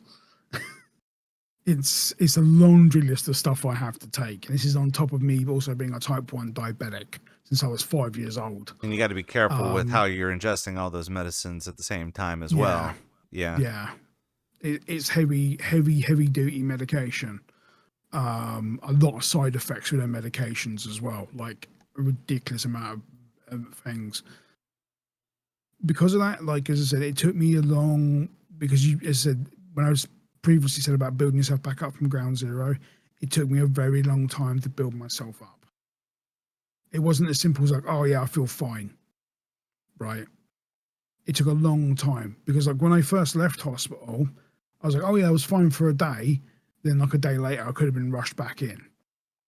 As joints were inflamed, I couldn't move my joints properly. I was blacking out, sitting down, because of actual how bad the actual pain was and the fatigue was. It's horrendous what it can do to the body in the long run. It's horrendous. I hope no one else has to go through what I have to go through, because it's pretty rough. It isn't like the be all end all. There's people that have a lot worse off than myself. I count myself as blessed that I'm in the position that I am in with my health, because it could be a hell of a lot worse. But because there's so much uncertainty that they don't know what triggers it, they don't know what starts it, they don't know a lot about it at all. They know the effect, because the thing that comes up in your blood when you have adult onset Still's disease is an iron protein. So it ends up a hell of a lot of iron build up in the blood, which most people look over. Also weird like signs from your liver as well. Like liver enzymes leaking out is another sign of adult onset Still's disease, but they have no idea what triggers it because it's an autoimmune complaint and disability. So it affects both. Mm-hmm. So it is sort of like a crapshoot, really. So besides regular meditation in virtual reality, has that kind of helped subdue a lot of the symptoms? Has VRChat been able to subdue a little bit of the symptoms for you? It's weird because like meditation doesn't always work. It's kind of like how people say, oh yeah, do acupuncture on pain and it will disappear. For some people it will work, for other people it won't. Sometimes for me, meditation doesn't even take 10 minutes before I'm feeling pain again. So sometimes it doesn't do anything at all. There's other days where, yeah, it may last like half an hour. But there's a lot of the time where I'm in so much pain, I'm just like, yeah, nah, I'm not getting on. I'm not doing anything tonight. I mean, out of all of the pills that you mentioned, happy pills are good. I mean, they do numb the pain for a short amount of time, but like it's definitely, those help better than the meditation normally does. Yeah. It's one of the reasons why, like, in the UK, of course, cannabis is illegal, right, in the UK. I do wish, though, like, the government would think about allowing it more for people to deal with pain, long-term pain, or long-term chronic pain, because it can be horrendous for some people that deal with chronic pain for a long term. It does wear down a person. I do wish they would look a bit more into that, but unfortunately, I don't think they're going to. Unlike the states where it's pretty much open per state, not in all states, but kind of a lot of them. it's interesting because I know there's some people I know in the States. I know one other person in the States that's got Still's disease, and because they live in California, they ended up having it, and of course now they've got a cannabis dispensary prescription. They're not dealing with much pain anymore. But in the UK, I can't have the same opportunity. Though there is tests being done and research being done. It's a lot of humming and hawing political politics to get stuff like that done. But I do wish people would think about more about that type of stuff. Because if someone's just taking cannabis just to feel good, to feel not have chronic pain, it's better in the long run them taking that than taking a lot of the medications that I've mentioned, including hydrochloroquine, which is poisonous to the eyes and can make you blind. It's very interesting just to see that from that perspective. We'll see what happens in the future. Maybe the UK government might change their mind in the long run. I hope they do. But we'll see. We'll see in regards to that, at least. So when it comes to coming into virtual reality and DJing, and again, we were explaining how you were able to modify your controller or your setup with foot pedals.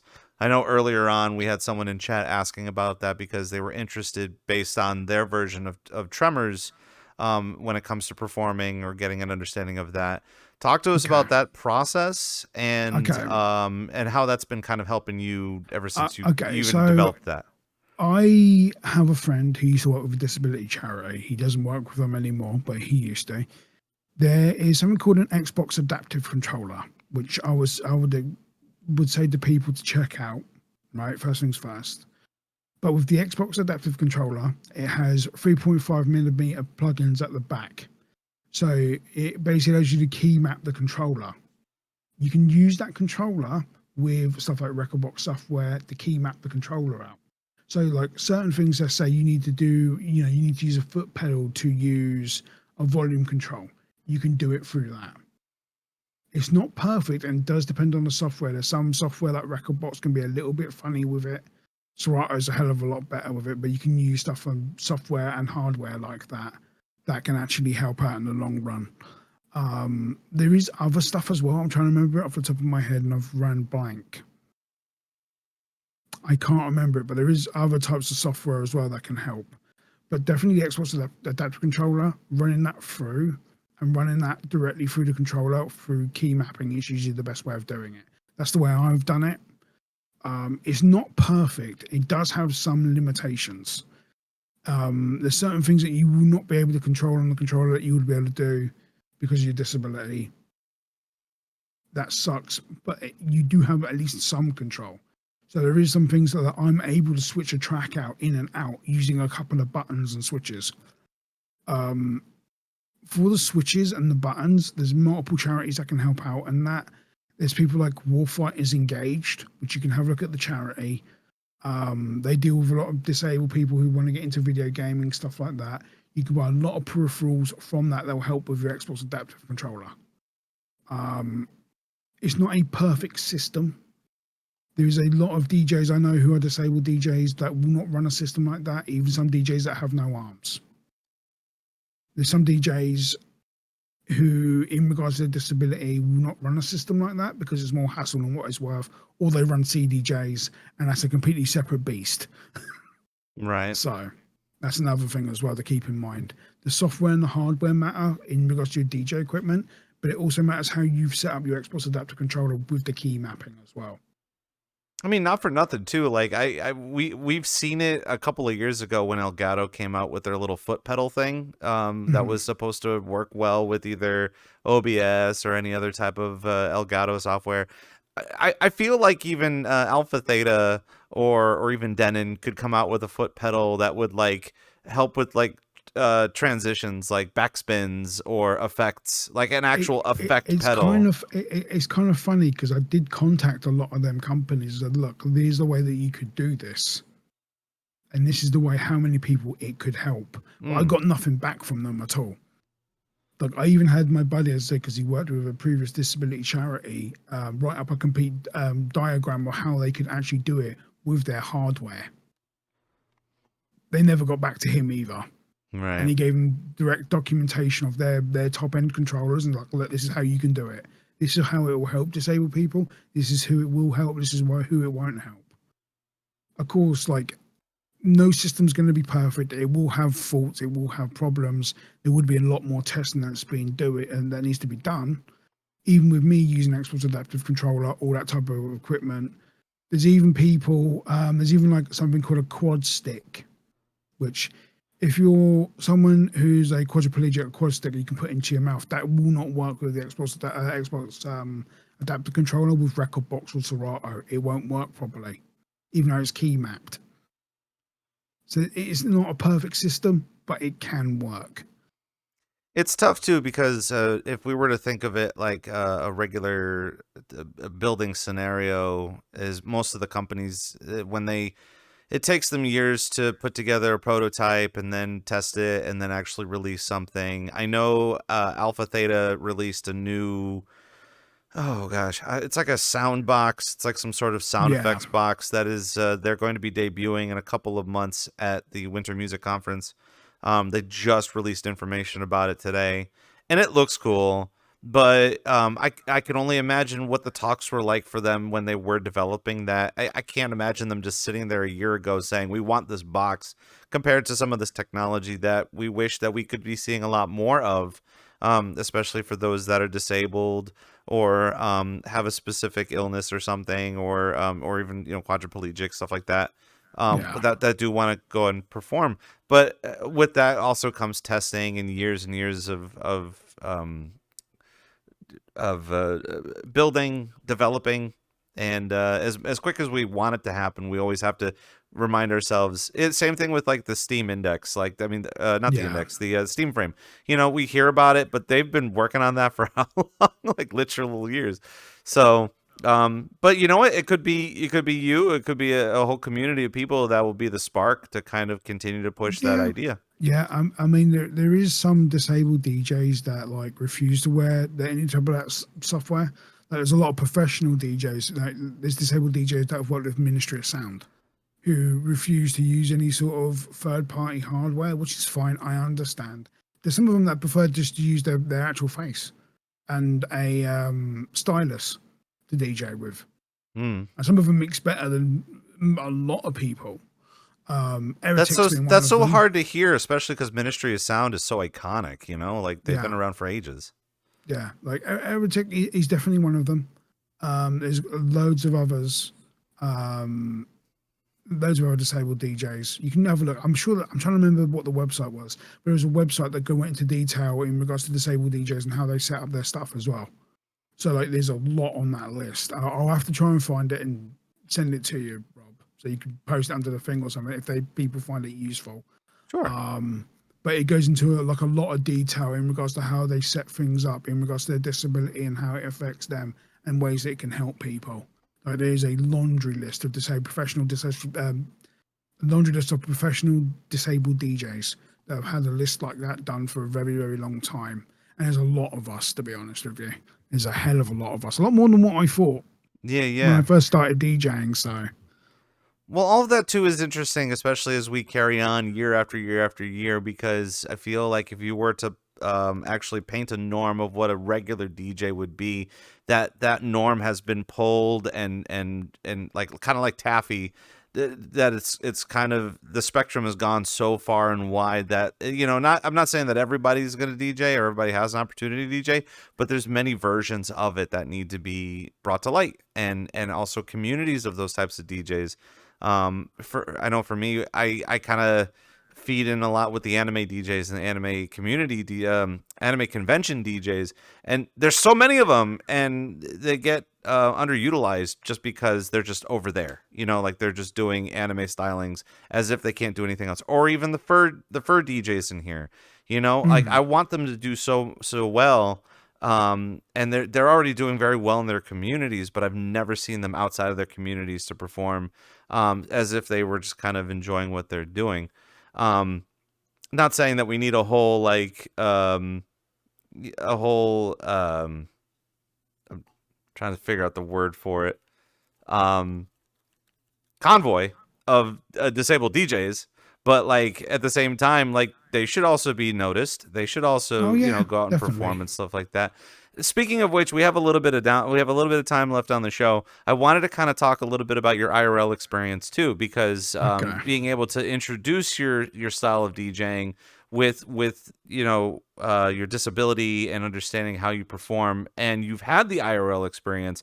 How were you able to kind of take your experience in virtual reality as well as your skilled profession within the console and understanding how to use it with foot pedals and stuff like that at actual events? So unfortunately, when you deal with CDJs, it's a completely separate beast. It's a lot more different than doing it through control, because control is a lot more easier to set up and deal with. So because of that, there is sometimes, in regards to my disability, that I've had to turn down like certain events that I've been booked for because my disability is just not going to allow me. There is other ways around it, mind you. Like, if my disability is like moderate, so let's say I lose control of my left arm, I can still DJ. I can still DJ with my opposite hand.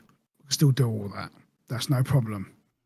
But running it through like an Xbox adapter control and stuff like that, it's a lot more difficult on a CDJ. I wish it was easier. I really wish it was easier, but it's not. It's a nightmare. And I've seen friends try multiple different ways to try and get it work, even on like older model CDJs, because they've gotten like mid-broken CDJs and tried to fix them to actually at least then work with like certain controllers or certain other buses that they've been making for disabled people, and with no luck. I got a little distracted in chat just because apparently there was a really important question that we were supposed to ask you earlier, and I want to be able to ask you this because we are live, and there are some questions that you get, I suppose, that I don't know that you randomly get that you're supposed to answer. If that makes any sense. I have no. Okay, that's news to me. Just like sitting here to mow the lawns in chat, and he's just like, "Don't forget to ask the question." I said, "Okay, fine." Okay, one of the questions. One of them was, the first question was, "Are you familiar with 0 = 0? What are your thoughts on their music?" The question following that is also, what is your favorite way of cooking a potato? Favorite way of cooking a potato? Putting it in an oven. Same as every other person. Just put it in an oven. Has this been an ongoing question and people genuinely ask you about the potato? No. That's a new one to me. Oh. That's 100. Just stick it in an oven. Like. What? Am I... Is there a joke that I'm missing out on or something? Because that's almost as equal. When we had Naku on the show, everyone asked him what his favorite color was, and I'm like, this is a very engaging question for a DJ podcast, right?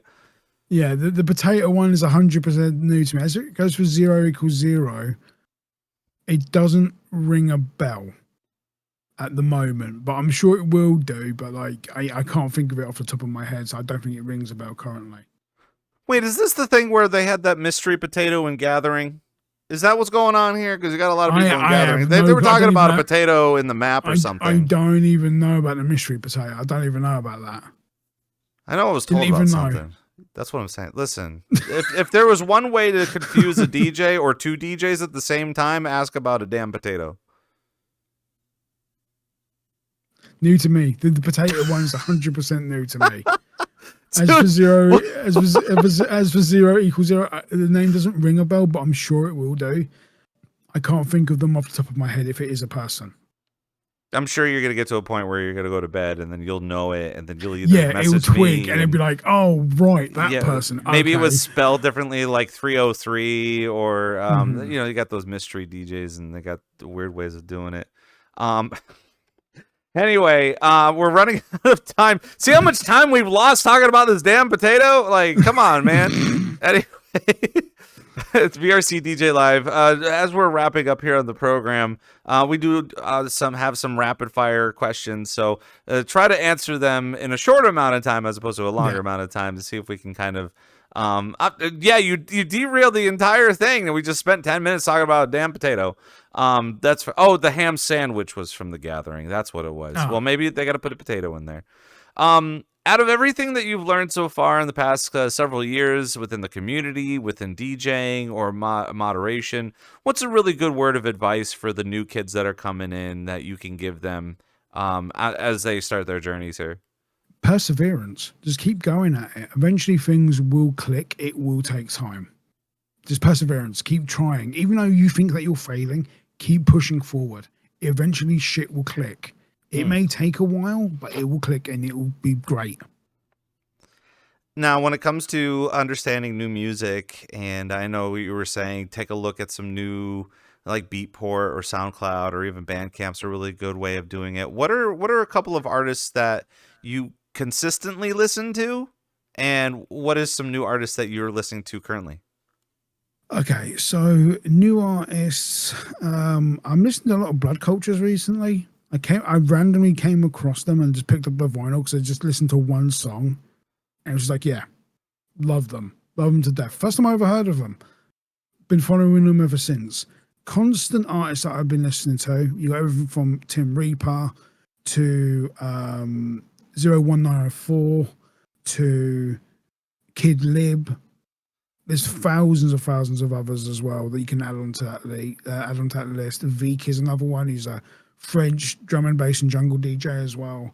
There's tons. There's a load in Japan as well, and a lot from the United States, like Quad from Seattle and so many others. What do you think about Sub Focus? You like him, or like the I mean, I'm a little bit critical with like people who've done stuff with Hospital Records. Maybe it's just this is the thing about doing drum and bass and listening to jungle inside the UK that we're overly swamped with it. So Focus is good. I don't mind some of their stuff. There's a lot of remixes of theirs I do like, but there's some of it. It's just like it's very boring to me. Maybe it's that I'm being like the professional musician part of my brain's like I'm being critical. Yeah, they're saying that he's mainstream, like a mainstream. I wouldn't say mainstream. Maybe like I wouldn't say maybe mainstream might be the right word. Yeah, I think that might be the right word. Maybe a little bit mainstreamish. I can't even speak English. Mainstream-ish, maybe. I would say that maybe because it's not on the same level as someone as like ASC, and that's a name that some people will know, but is a bit more on the opposite end. They're a little bit less known than you say Sub Focus would be. But I think because Sub Focus have been around for exceptionally lot longer as well, I believe. So now, from time to time, we end up getting a bunch of random questions up on YouTube, and one of the questions is, who is the best DJ in the world? Oh, that's a tough one, man. Even for me, best DJ in the world right now. God, you have to give me a second to think.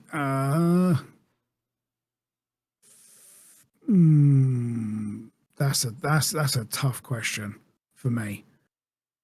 If you want me to be critical, if you want me to go like old school critical, okay, I'm going to be really sort of like old man curmudgeon mode here. Busy Bee. That name, people are going to go, who? They're going to go, yeah, that's the point. That guy, without that guy, we wouldn't have a lot of the jungle and drum and bass that people listen to nowadays. He's the best. He's still going. Ray Keith's another one. Ray Keith, definitely. I would say Ray Keith more than Busy, but they both in the same ranking, personally, to me. So I feel like a lot of people be asking the questions anyway, because you keep seeing I keep seeing promotions for like Tiesto performing on a pyramid, and I'm just like, come on. Like, obviously you can go perform anywhere, or like David Guetta performed a New Year's Eve set at the Fountain Blue in Miami Beach, and it was kind of a big legendary thing. And I'm not saying that David Guetta is the largest or Tiesto is the largest, but I mean, everybody's got their own little favorites, so it's always very cool to see. Yeah, Ray Keith definitely, because he's been around for a very long time. He was like one of the few people that pushed jungle and drum and bass forward a lot more. And even though he's played a lot in the States as well, which is good to see, because it's nice to see like a lot of the people who were the originators go over to the US and start kicking the sound there as well. Yeah, because So it's a like good thing. once they start pulling the demographic of the Americas, you get everyone in the UK is like screaming at them, being like, "You better get schooled, nerd." You learn about all these things. Speaking of Basically. which, who are your top 3 favorite VRChat DJs? Oh God, I have way too many. I can't pick. There's way too many people I But enjoy you from have many separate. to. It's Oh VRCDJ Live. God, Everyone's shoot waiting. me. Okay, so I'm gonna preface this and say you're all equal to me anyway, but Gravekeeper definitely being one of them. Call me a little bit biased, but Gravekeeper, bunch of something, melon slices. There you go. There you go. And everybody has their own little place in your heart too, and that's really nice. If you were gonna put together a VRChat Rave bingo card, 5 slots of like what people should be experiencing to get a bingo in VRChat, what would those 5 slots be? Okay, 5 slots easily. Slyfest, that's a bingo slot. No one's ever gonna deny that. Concrete, go to Concrete, go to Shelter. That's 2 straight off the bat. If there's ever another Ghost Club, go to Ghost Club. That's 4. One more. Oh boy.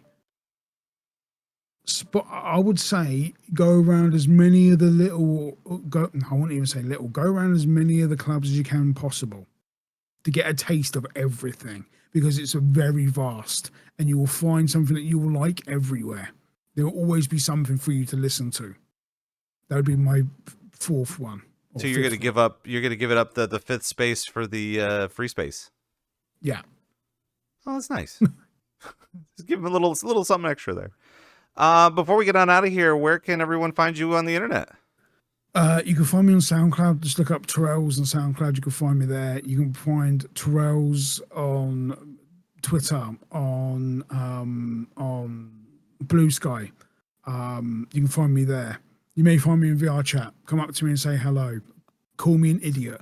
That's fine. Also, I just want to shout out a few people, by the way. A few people. Shout out to the Dieselworks crew. Big thanks to all of them. They're all amazing people. Shout out to Shelter, Concrete. God, there's so many other places I could think. Everybody. Go there. Go see everybody. This is enough. Just stop what you're doing and go see everybody, especially coming up Friday and Saturday. It's going to be really too busy. many people. I can't like pick a select amount of people. Go see everybody. We would just need a whole nother hour for you to just be like, well, here's my laundry list of people I wanted to thank. Yeah, basically. And now I get to sit here and say thank you. Thank you, Turels, for coming on the show. And we're excited to see what 2026. Obviously, we're going to need to hear all the producing work that you're going to be doing coming up and all the fun things you got working.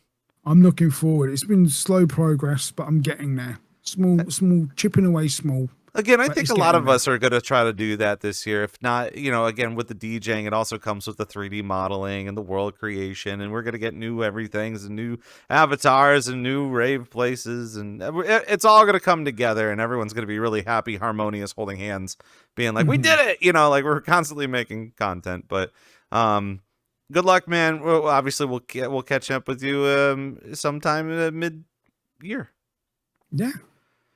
Awesome. Great. Thank you very much for having me. Cheers. And guys, thank you so much for coming by for VRCDJ Live. Of course, we do an episode every Thursday here in VRChat and up on Twitch. And we would love to have you a part of the show and watch and contribute and ask your potato questions. Yeah, don't keep coming back here with those potato questions. I'm going to hassle you later. But even more so, we've got a whole laundry list of new talent and new DJs and guests coming on the program. Speaking of which, next week, it's going to be a late one. It's going to start at 10 p.m. Eastern, but we're going to be joined by the homie Dougie, Ruru, and I believe it's MC Waffles or Mick Waffles. I think it's a little bit of both, of Rave Factory. And Rave Factory is going to be joining us next week to discuss all of their popularity, everything that they've been kind of doing. They've been cooking ever since literally 6 months ago. And we're going to talk about everything for the future and what they want to do in 2026, as well as moving forward. The following week, we're going to be talking with Clyde Machine, and boy, oh boy, Clyde Machine has lots to talk about on the program, especially all the things that he's been working on and a lot of the things that he wants to do for the community. So obviously we've got the complete lineup for you up on X and Blue Sky at VRCDJLIVE.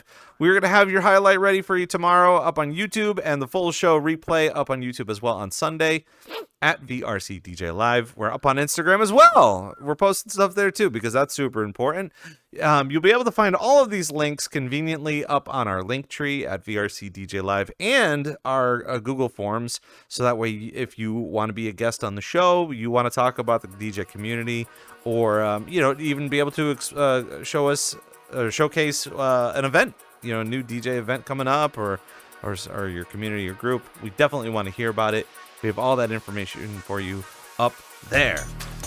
No basic housekeeping for tonight. So, for Turels and the VRCDJLIVE staff behind the glass, I'm Rob Roman.